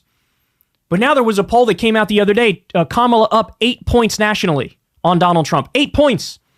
Even if you look at the average now, we're getting above probably 2 points up on average that Kamala is on Trump it is. Nationally. When you get to the swing states, now there's a plethora of polls coming out all these different swing states where she's leading in most of them. He is imploding at a pace I've never seen before. Even when you ask questions like, hey, who's better on the economy? That's one of those topics where Republicans have a built-in advantage and they always beat the Democrats. Until now. Now, Kamala has eclipsed Trump on the question of who do you think is going to be better for the economy? They are flailing in a way I've never seen before. They have no arguments against Kamala that stick and definitely no arguments against Tim Walz that stick. And at this time, when he should be laser focused on trying to find a strategy to turn the ship around, he's beefing with Joe Rogan. By the way, there are a lot of probably 40 years old and younger types that listen to Rogan who might genuinely get political ideas from that. Fuzzy Slipper says Kyle doing Rogan impressions is too much, starting to rub off on him. Podcast. And Hassan too. They might not like it if Trump is coming after the guy they listen to, 3-4 times a week. And he's a mainstay of their entertainment diet. Alexander Rivera says, wasn't Hillary polled at 91% of winning? Yes. Okay, not polled. Let me put this out, all right? So in 2016, a lot of the media companies, they wanted to put a percentage on it, right? A likelihood of winning, right? You do get a likelihood of winning if you look at the markets. And when I say the markets, I'm talking about gambling, right? They give odds, right? And those odds are based on how many people are putting their money on Trump, how many people are putting their money on Kamala, how many people are putting their money on Hillary, how many people are putting on their money on Trump, right? That's where they get those rates, right? And those are odds based on something. They're based on what do most people think, right? Who do most people think is going to win? Most people that are gambling. The New York Times and other media organizations did a likelihood of outcome in 2016. And yes, indeed, I think New York Times, I think a few others had Hillary at a 91% chance of winning. Now, I want to blow your mind for a second and say that Trump winning does not mean that 91% odds were wrong, because 91% chance of winning means 9% chance of losing. So 91 times out of 100, you're going to win. 9 times out of 100, you're going to lose. I do think that they were wrong, though. I do think that they were off. I do think that they made assumptions about the translation of the general election, the popular vote, right, to the electoral college. I do think that they correlated those things too heavily. And because Hillary was winning and did indeed win the popular vote, they made the assumption that Hillary was also going to win the electoral college. Now, a figure that I like better was one that came from Nate Silver, who was with 538 at the time. Nate Silver's figure was more like 66%, or maybe even 60%. It was either 66 to 33 or 60 to 40. Likelihood of Hillary Clinton winning. I do think that with what was known about the election, that Hillary did seem to be the likely candidate to win. However, polling has gotten worse. Less people respond to these polls. These polls, what they do is they call up numbers, and if the person answers, then they ask them, you know, are you a likely voter? Are you registered? Who are you going to vote for, right? They ask them questions like that, right? In the past, I don't know, it was like 20% of people would answer, and more recently, it's like 7%, right? So, and that's self-selected, right? So the people that answer might be a different cohort than the people who actually go to the polls. So, and if that's the case, right, and the people that answer are more likely to say Hillary Clinton for whatever reason, then you're going to get a skew to the poll. You're going to get a different, you're going to get different numbers than the numbers for who's going out to the poll. But indeed, Hillary did win the popular vote. So if that's what you're basing it on, yeah, it makes sense to put Hillary as more likely. But I think that 91%, that's got to be an overestimation. I don't think that Hillary actually had 91% odds. I think the New York Times was smoking something, all right, if I'm being honest. Right? They might not like that. And you had a bunch of people basically coming out and making their argument. So guess who got in on the fun? So Tim Pool, I actually feel bad for RFK. I'll tell you why in a minute. Tim Pool comes out and says this. Okay, I'm voting for RFK Jr. now. Now look, I'm a seasoned political online veteran, right? So when I first saw this, my mind went, oh, he's trolling. He's trolling. He saw the thing with Rogan. He's just getting in on the fun here, trying to divert some attention to himself, but he's trolling. I don't think he really believes that. I don't think he really means that. So he comes out and says that. Oh, God, this is so embarrassing.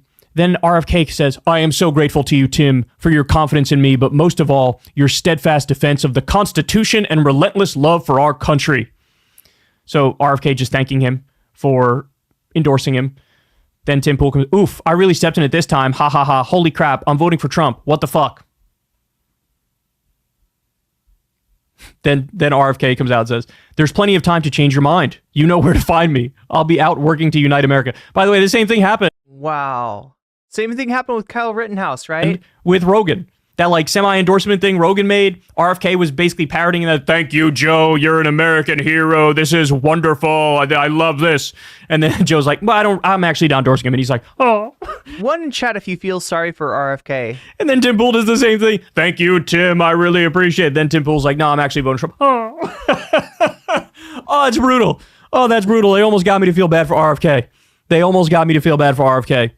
But anyway, so even people like Tim Pool are coming out now and basically saying to MAGA, like the outrage over the Rogan thing was astronomical. And so Tim Pool's like, okay, guys, I think maybe you're taking this a little too far. And this shows that the campaign isn't where it should be, right? That the Trump people truly are acting like a cult. And that is not good to win over independents and moderates and swing voters. And this is a good indication that Trump really is failing right now. Patrick Bet-David, him too, conservative, entrepreneurial type guy with his podcast that I was on also, he did a thing about this too. Like, what the fuck are the Trump people doing? So anyway, there's my breakdown for you. To go through it one more time. Point number one is, hey, Joe Rogan, fucking say it with your chest, bro. Stand on business. You think RFK is the best, which, by the way, is a horrible take. It's a horrible take to say RFK is the best. But you are all into the anti-vax and, COVID nonsense. Okay, well, that's your guy. That's your guy. So you said it. Clearly you feel it and you believe it. So stand on it. Don't backpedal. That's point number one. Point number two, to everybody on the right that's surprised that he prefers RFK to Trump or Kamala Harris, like, where the fuck have you been? Do you not have a basic political IQ where you can sort of decipher these things based on general commentary and trends? Then the third point is the right is 100% engaged in cancel culture, even though they pretend they're not. The fourth point is Rogan, I think, is more shook at being canceled by the right than he is by the left, because now he knows where his bread is buttered. His audience is now overwhelmingly conservative.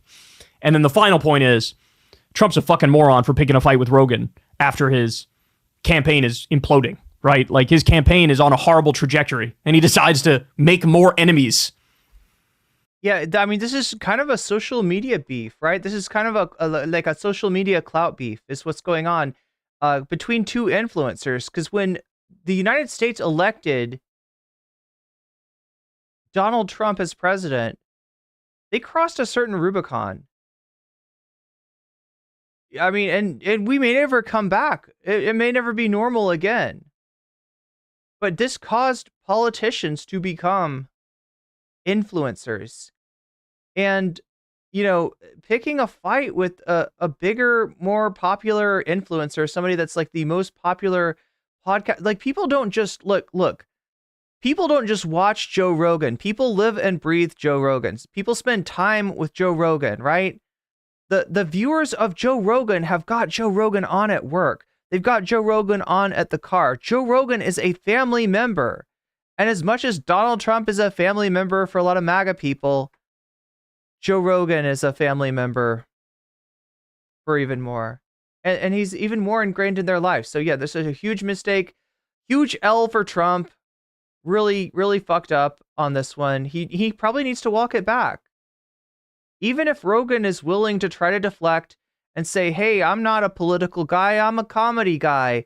But if you want a comedy guy with good political takes, go check out Dave Smith. Now, Kyle was wrong in saying that Dave Smith actually doesn't support Trump. I get the feeling he does. Trump might not be his favorite candidate, but he's probably going to endorse him anyway. I don't know if Rogan's going to come around. I don't know if Rogan's going to change his mind. Like I said, Rogan's pretty independent. Even if he says that he's, supportive of Donald Trump, I think he'll probably vote for RFK at the end of the day. But then again, what do I know? I'm just an influencer. Anyway, with that sad note, let's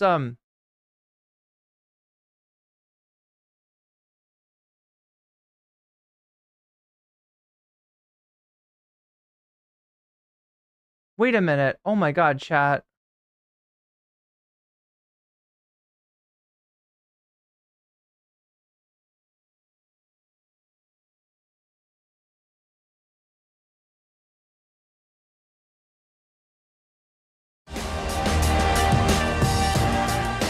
Did Joe Rogan just make an endorsement?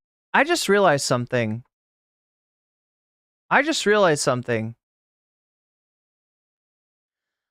MAGA turns on Joe Rogan is winning right now. And I'm literally covering it. It looks like you're getting your bonus content up front. I didn't mean to do that, though. God damn, did I fuck this one up? Let's see what we got here. In the 2024 election, that is how some people interpreted the following remarks. Let's watch. That's politics. They do it on the left. They do it on the right. They gaslight you. They manipulate you. They promote narratives. And the only one who's not doing that is Robert F. Kennedy Jr. You a fan? Yeah, I am a fan. Yeah, he's the only one that makes sense to me. He's a fan. He's the only one that he doesn't attack people. He attacks action. He attacks ideas. And ideas. But he's much more reasonable and intelligent. I mean, yeah, that's an interesting question, right? Why is RFK being perceived like that? I think that Rogan's onto something here. And it's because what RFK is trying to do is he's trying to pull maybe from both sides, right? He's a Kennedy. He has been an environmental lawyer. He's also an anti-vaxxer. And he is, far right on a lot of issues. And so because of that, he's looking to peel Trump votes from Trump. He was looking to peel votes from Biden. I don't know if that's going to happen anymore, right? It made sense when Joe Biden was running that RFK could run without being a spoiler, because Joe Biden has a lot of defectors. There's a lot of people that don't like Trump, but they don't like voting for Biden. There's this double hater factor that doesn't really exist as much with Kamala. You don't have as many double haters that are like, I hate Kamala, I hate Trump. There are some, but it's gone down by at least half. And because of that, RFK's not peeling votes off the left like he was at first. And people have gotten wise to the fact that this guy might have the Kennedy last name, but he is no Jack Kennedy. And so he's acting like a spoiler for Trump. Guy was an environmental attorney and cleaned up the East River. I mean, he's a legitimate guy. Before anybody started calling him Is RFK a winner? I mean, I don't think so. Digital placebo? an anti-vaxxer, which I thought he was too. I thought he was this nut, this conspiracy theorist nut, until I read his book. I read The Real Anthony Fauci, and I'm like, what is it? So he's telling us that RFK changed his mind about the vaccine. How much of this is real? Chat, is this real? RFK Jr. then tweeted out that clip, captioning it in part, quote, "From one legitimate guy to another, thank you, Joe Rogan, for always putting substance first. Let's do this." The next day, Joe Rogan tried to clarify his comments in that clip on X, writing, quote, "For the record, this isn't an endorsement. This is me just saying that I like RFK Jr. as a person, and I really appreciate the way he discussed things with civility and intelligence. Am I wearing a dress? I am wearing sweatpants, motherfucker. I think we could use more of that in this world. I also think Trump raising his fist and saying fight after getting shot is one of the most American effing things of all time. I'm not the guy to get political information from." That tweet wasn't enough, however, to appease Trump, though. Just 2 hours later, Trump posted on Truth Social, quote, "It'll be interesting to see how loudly Joe Rogan gets booed the next time he enters the UFC ring. Maga 2024. So Trump. The girls are. Oh shit, chat. I feel like the Elon thing is on. Fighting.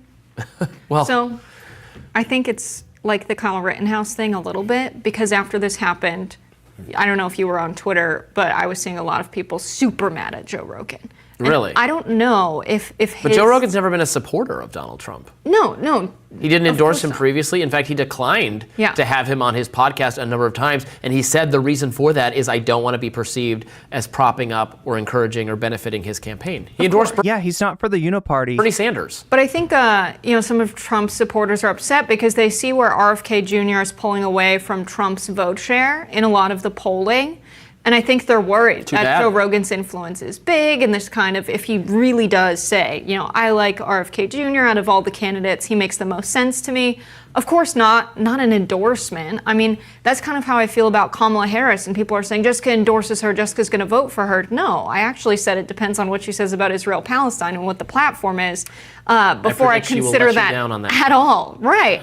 And so, he was definitely a little bit misunderstood there. I don't think General Public is reminding us that Sam Cedar and RFK Jr. both had a show on Air America. Both have shows on Air America. Even after Air America radio went bust, half of the shows continued as podcasts and became. Look. Sam Cedar and RFK Jr. actually were on a podcast together. It was called Ring of Fire. It was Farron Cousins, RFK Jr., and Sam Cedar. And the idea was these are legal minds, right? Sam Cedar went to law school. Farron Cousins and RFK Jr. They're both lawyers. They were working together. They had a working relationship. Now, I don't think that Sam knew about some of RFK's conspiracy theory stuff. This was he endorsed him and then backpedaled. I think We did see, however, MAGA's response be very similar to Kyle Rittenhouse saying, Trump isn't strong enough on the Second Amendment. I can't support him. And then, a bunch of people were like, we made you, Kyle Rittenhouse. And he was like, all right, never mind. Yeah, it's this whole punish the defectors type mindset that is very common in both political parties and happens all. And I mean, it happens in the Libertarian Party. I'm sure it happens in the Green Party. It just happens all over the place, but it's very silly.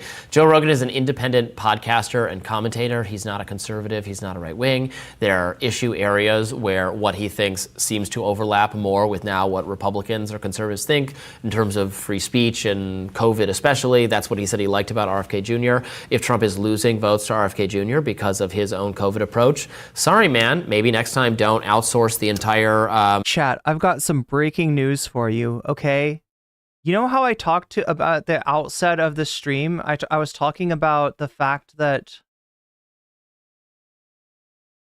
there's a planned talk between Donald Trump and Elon Musk, and it's supposed to be going on right now.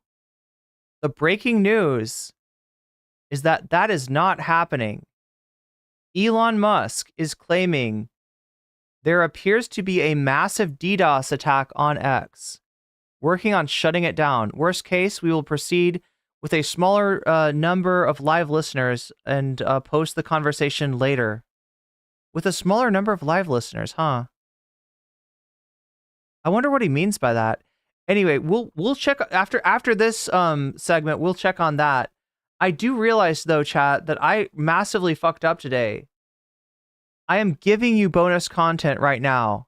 I am doing bonus content right now. This Rogan thing has been on the bonus content buffet for several days now, and I didn't even pay attention to. I'm so sleep deprived from the thing with Sunday and Tyler last night that I didn't even see that. I didn't even see that. I guess we can hope that the Andrew Tate transvestigation somehow wins. That's the next highest thing. But yeah, people want the Joe Rogan thing. I guess I'm giving you the bonus content already. We haven't even hit the sub goal yet. I'm doing it wrong, chat. I'm doing it wrong. Anyway, we'll check out the supposedly DDoS attack. There's some people casting doubt on whether this is actually what's happening or if it's something else that's going on, and we'll check in on that in just a second. This should be really interesting. Response to Dr. Fauci, an unelected bureaucrat who many have Trump appointed, like a Trump official, Dr. Fauci, Trump's guy, suggested might have had something to do with the creation of the pandemic in the first place. That's on him, and he has to own that. He created the that's fucking nut, Robbie. Look at that look on his fucking face. That's like a George Santos face that I'm seeing here. Yeah, Fauci created the, oh my God. That is some fucking hardcore. That is conspiracy vodka. No, that's conspiracy. If you take vodka and you distill it to make it more, that's conspiracy fucking Everclear. What the fuck? That is some pure grain conspiracy theory. RFK Jr. is winning votes from some people on the right. He's winning votes from some people who describe themselves as Democrats. He's winning votes from some people who describe themselves as independent voters or third-party voters, people who would stay at home if he was not on the ballot, as they're trying to make him, by the way. They're trying to, Democrats, Biden, they're trying to fight to keep him off the ballot whenever they can. In New York, we covered that. I gotta be real, that's probably a bad idea. Right? Did Biden? Wait, are you still talking about Biden? Are you slow on the uptake, Robbie? Democrats, Biden, Biden is not your opponent, sir. Trying to fight to keep him off the ballot whenever they can. In New York, we covered that last week. They're trying to get all of his signatures to be on the ballot declared illegitimate because of a completely stupid and trivial matter of the wrong address being listed. It does not matter at all. It's stupid if that ends up having him not on the ballot in New York for that reason. But this shows that both Democrat Biden people and Trump Republican people are afraid of RFK Jr. They feel they deserve, they're entitled, they own those voters. And how dare someone come along and try to argue that you don't have to vote for the Republican or the Democrat. You could vote third party, you could vote independent, you could do something else.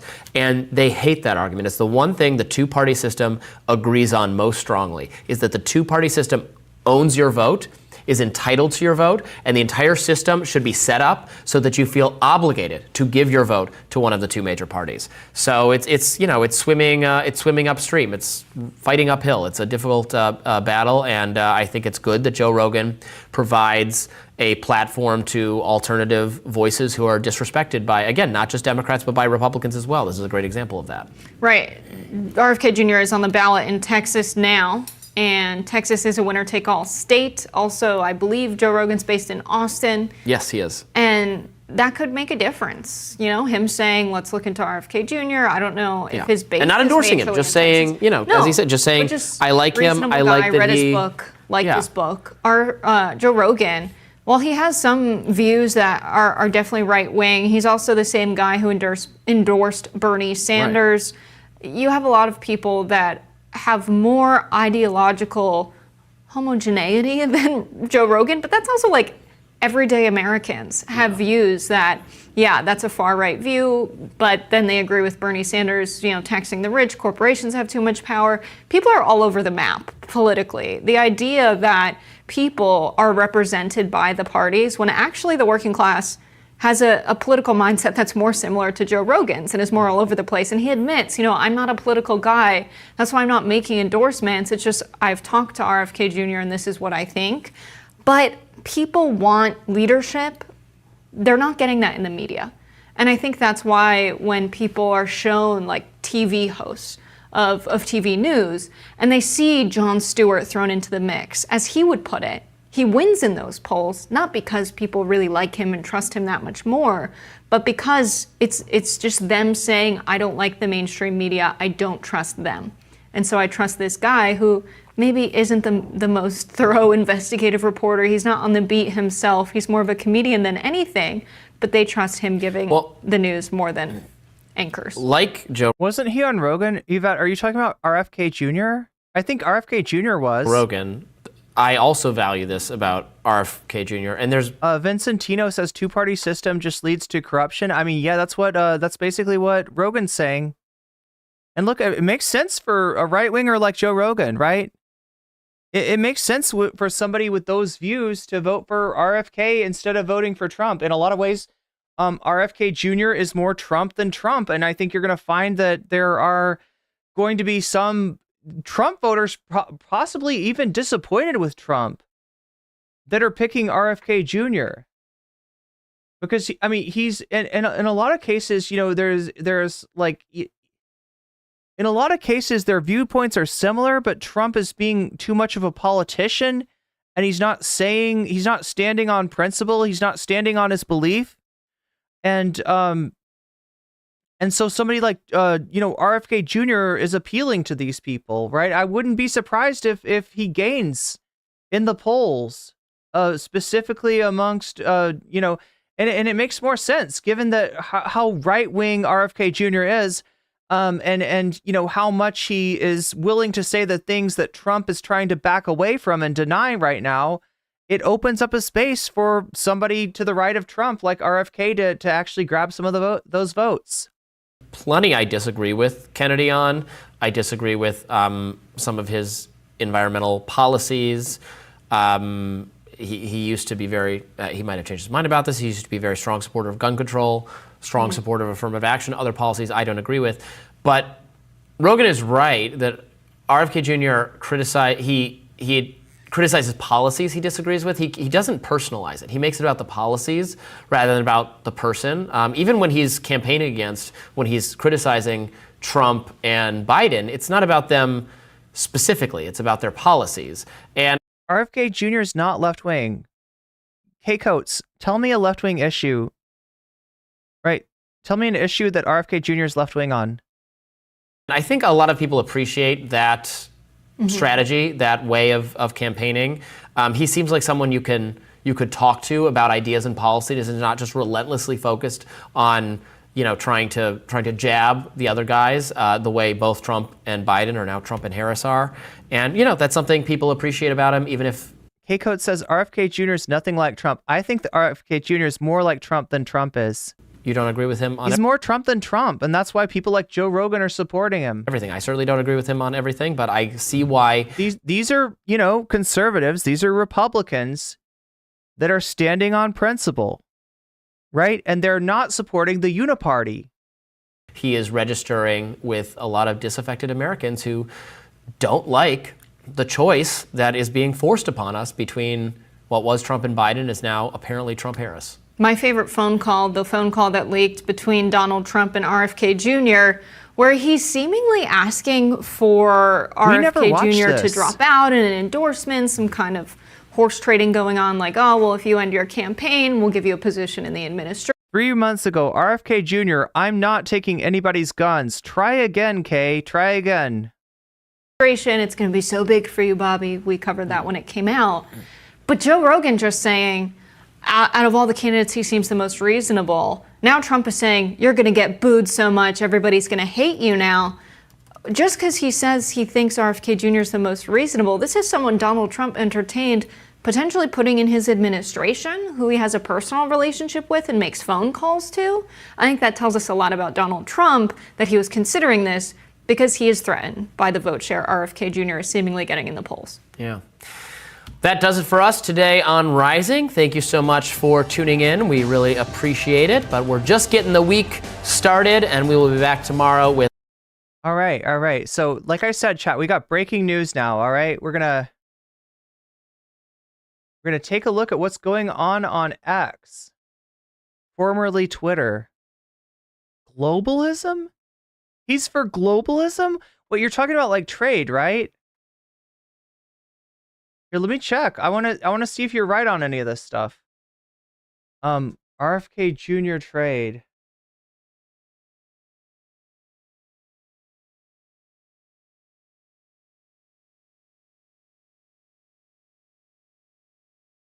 And what is the left-wing position on trade, right? Because you can find like left-wingers. You say globalist, so you're talking about like free trade.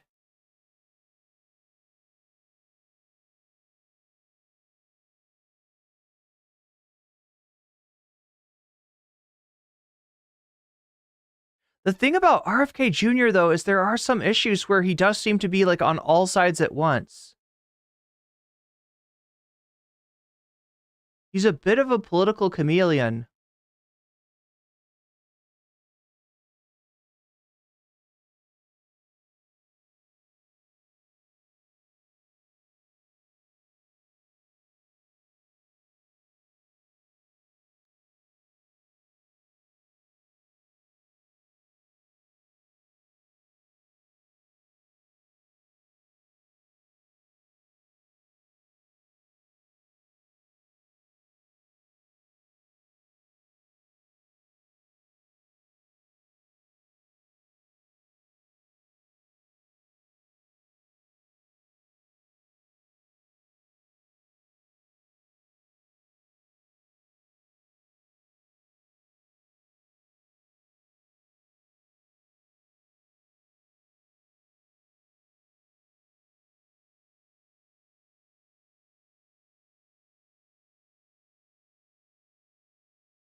God damn.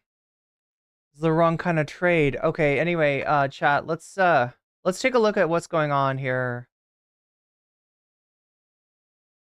on Elon's Twitter.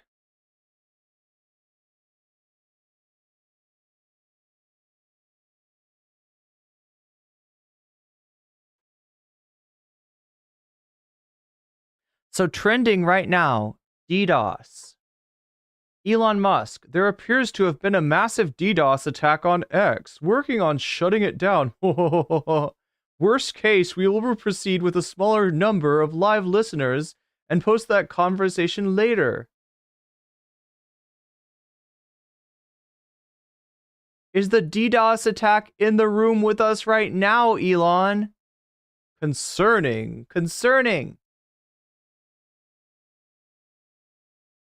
Oh my God, chat. This is kind of a disaster here. This is not how he wanted it to happen. Not like this.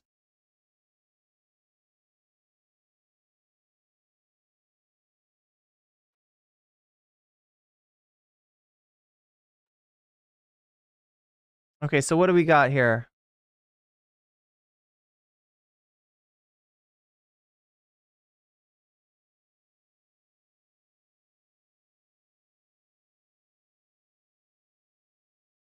Trump and Elon fail.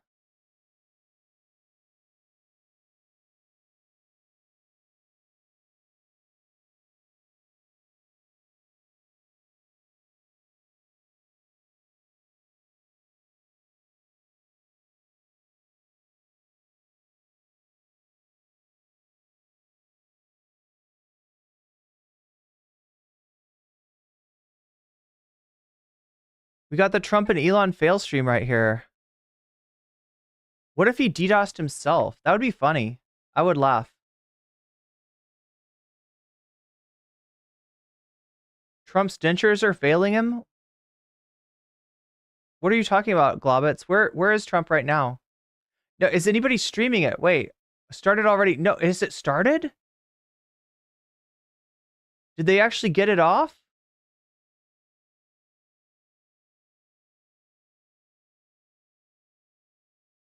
Also, you will be banned if you advertise Hassan's stream while I'm live. You understand that, right?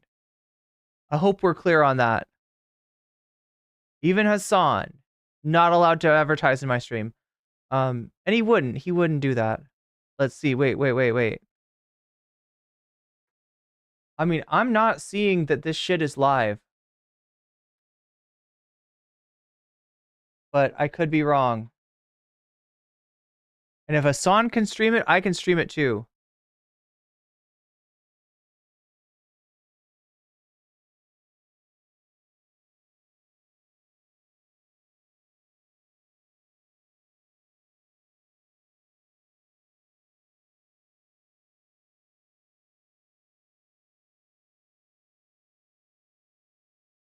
Yeah, I can't believe that. Like, chatter's coming in here being like, "Yo, let's go to fucking Hassan." Fuck you.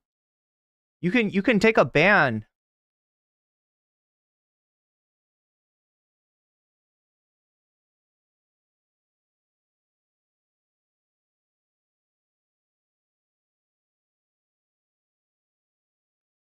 I mean, right now he's complaining about this DDoS attack. They tried to do the Twitter space. Trump's interview with Elon.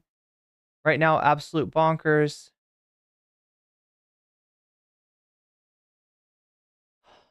Donald Trump. There he is. Oh, yeah. Wait, we got it.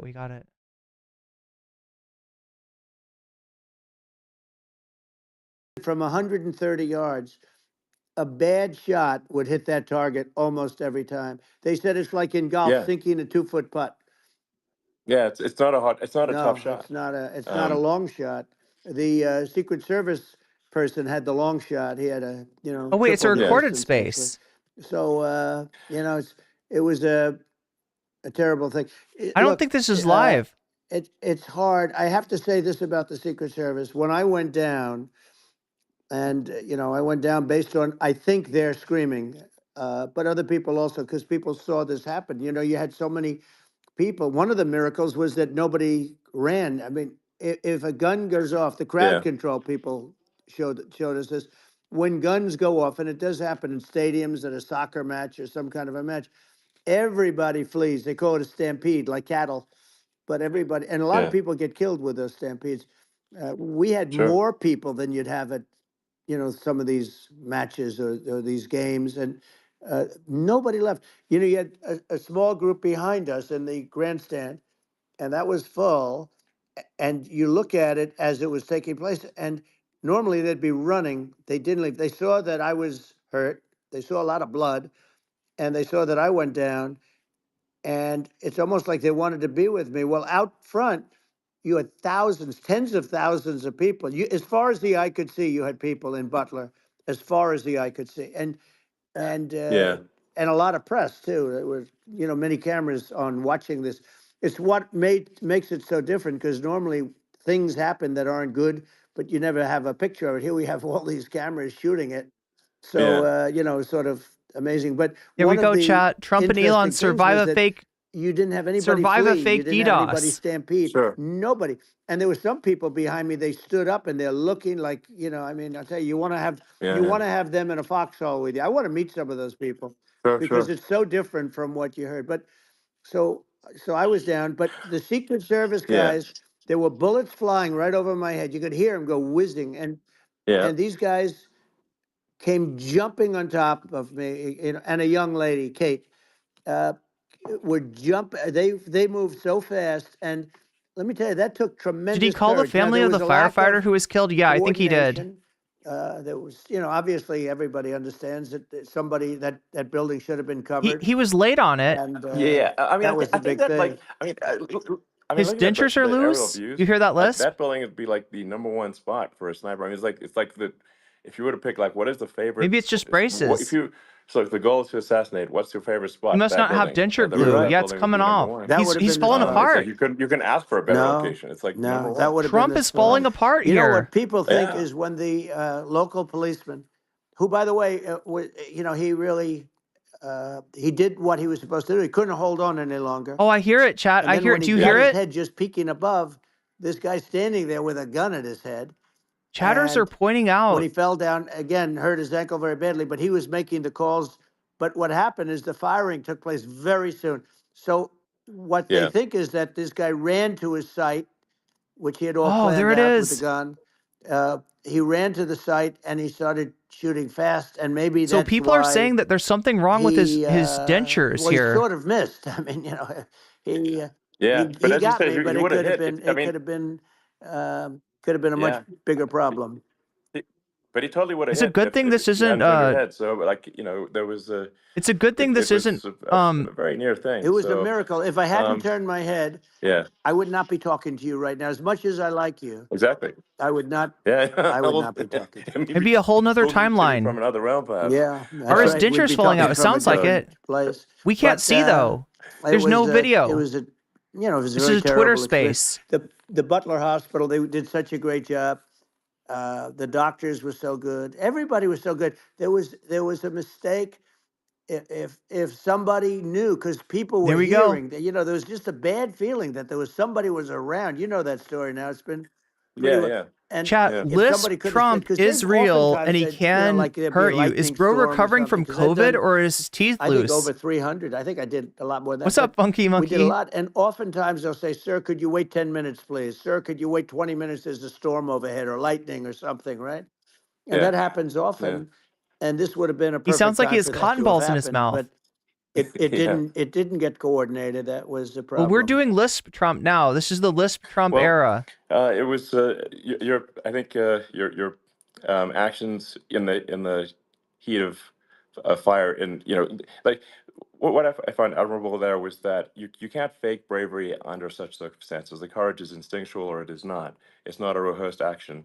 And so I just want to say that I think a lot of people admire your courage under fire there. And Well, yeah, so thank you very yeah, much. I appreciate it. I didn't think of it. I just wanted to get up and I wanted to stand up. I wanted to let people know, you know, I felt I was good when they were on top of me, covering me, actually, very much covering me and very bravely. But I wanted to get up. I said, I want to get up. And they wanted, you know, they have everything there. They wanted stretcher. I didn't like the stretcher. And I knew I was hit in the ear, but I knew I wasn't hit anywhere else. They felt I was hit someplace else yeah, because it was such a lot of blood. And they were sure that I was hit someplace else. And they were saying, sir, you were hit in more than the ear. I said, nope, I was hit in the ear. I want to get up. Let me get up. And so I got up and the crowd didn't know what to think. I mean, this was so many people, and you could see they were confused. They didn't know what to think. And I wanted to let them know I was okay. It was very important gonna for turn me to him let up. them yeah, know that. And they went wild. You've seen the after. They didn't go wild when I yeah, got up because they didn't know, was I alive? You really couldn't tell. When I stood up before the you know, the fist in the air, they didn't know if I was alive. Nobody did. And when I put the fist up, they were just relieved and happy and thrilled, and the place went crazy. It was pretty amazing. Yeah. It was a Well, terrible thing, but it was pretty amazing. incredibly moving. Yeah.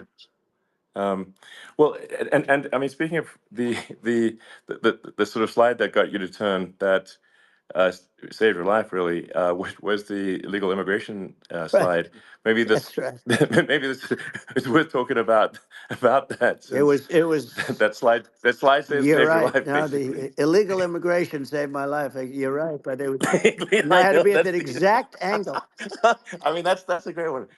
saved by illegal immigration. You know, the incredible 100%. thing, though, when you talk about the odds, you had to be exactly at that angle. But the incredible thing is that the chart, I used it less than 20% of the time. Apparently, people are getting scammed. It's always on my left, never my right. And people are posting, go to YouTube on X. Here we have it. It's on the right.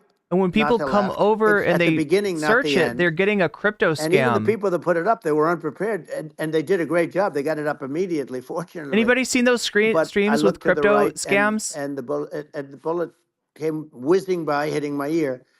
So it was amazing. But when you think of the odds of that, and you know that normally you wouldn't use it. Normally I wouldn't have the thing, and then it would have been a very different story. It's very much. I say an act of God. It's a miracle that it happened, and I'm honored by it. I'm honored by it. Well, what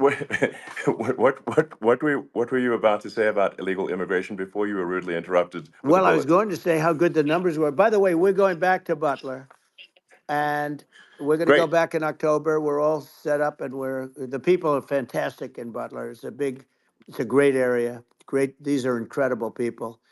Like the three that, in the case of Corey killed, and the other two, the families I got to know them a little bit, and the families are great. But we're going back to Butler, and I think I'll probably start by saying, as I was saying, prior to being so horribly interrupted, but so rudely interrupted by an assassination attempt.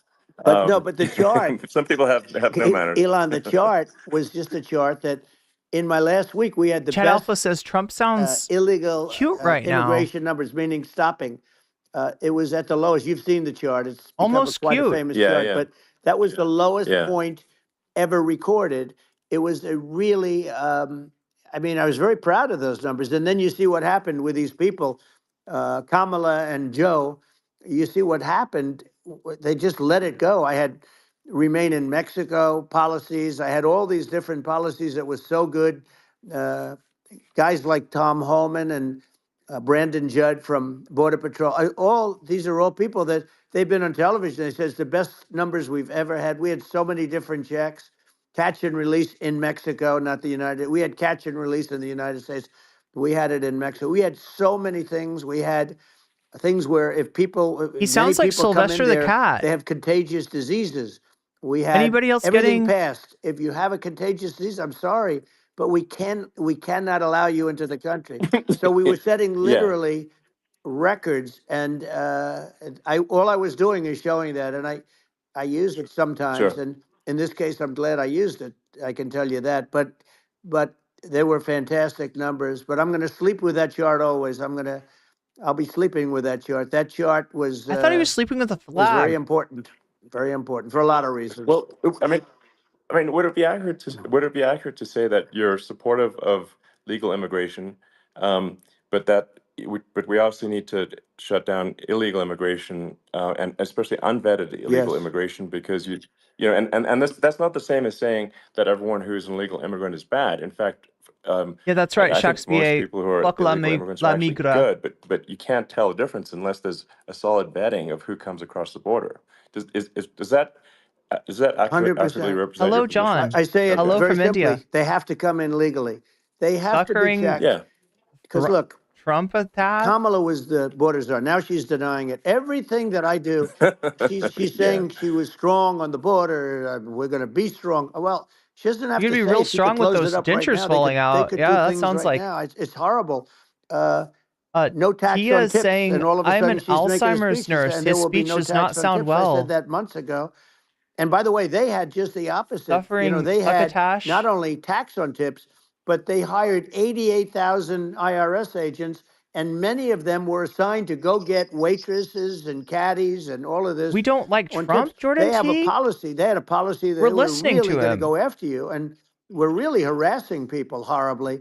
And then all of a sudden, Trump for is like politics, my favorite she says, lolcow. she comes out with what I said, which I think is terrible, and I think it's also hitting What them makes you very think we hard. don't like Trump? These people are fake. Now they're also saying they did a good job in the border. We had the worst numbers I like in him the history even of the world, better not with his of our dentures country. falling out. There's never been a country in history that has had a catastrophe like this. We've Catastrophe. had, I believe, and I think you believe this too. Do you think know, maybe hear he's just 12 been million, vacationing 13 in Spain? I Maybe believe it's over he's got 20 that million people came he's into our speaking country, many coming from jails, with the from Castilian prisons, accent. from mental institutions, or a bigger version of that is Yeah. insane You think he's been asylums.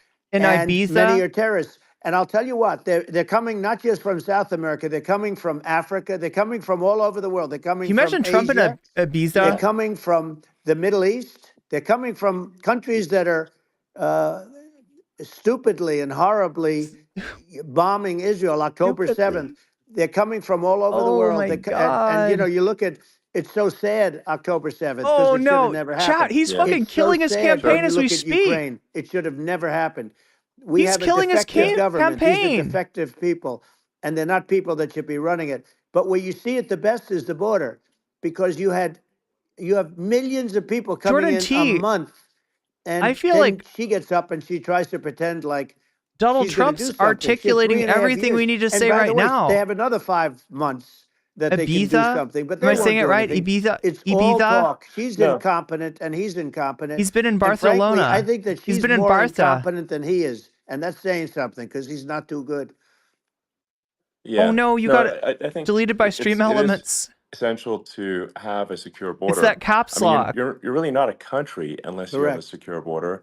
And secure elections too. you know, yeah, absolutely secure elections. And Secure elections. I so can't take it, it's just chat. I essential to can't have a take real it. border, or we can't function. I as a don't. country. It's not banning And our people. I services, think you it's know, just our timing central them out or services something, are being right? overwhelmed in a lot of cities. Let me go check. As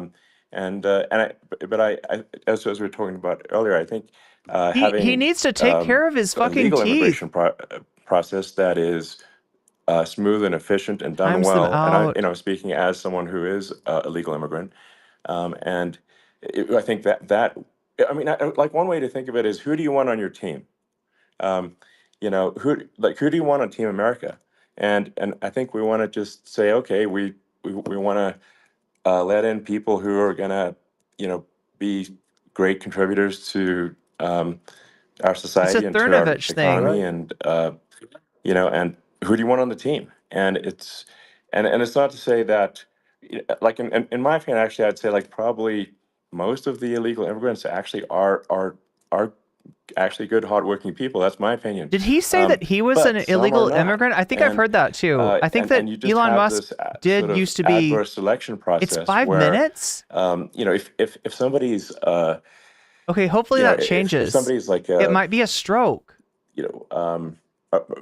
Has a career in theft or robbery, I don't understand what's taken them so long to get here, because we're in such a target-rich environment. I mean, why aren't more people who have a career in bad things coming here sooner? Because it's a piece of cake to go rob houses in LA or New York, compared to other parts of the world. And in a lot of places in America, if you try to stop the person who's robbing you, you'll be arrested. Yeah. So it's It's insane. right. I mean, what's happening with crime, and our police are so good, but they're not allowed to do their job. But I have to tell you, Elon, They're I hate not. to say it because it's such a downer to say it. I hate to say it. I hate it, but you have a lot of people that just shouldn't be. I think it's a much bigger number than you think. They're I allowing, think you're again, right. they're Yeah. allowing people from their jails. And if you were running one of these countries where they're coming from, you would have had all of them. As an example, Venezuela, their crime is down 72%.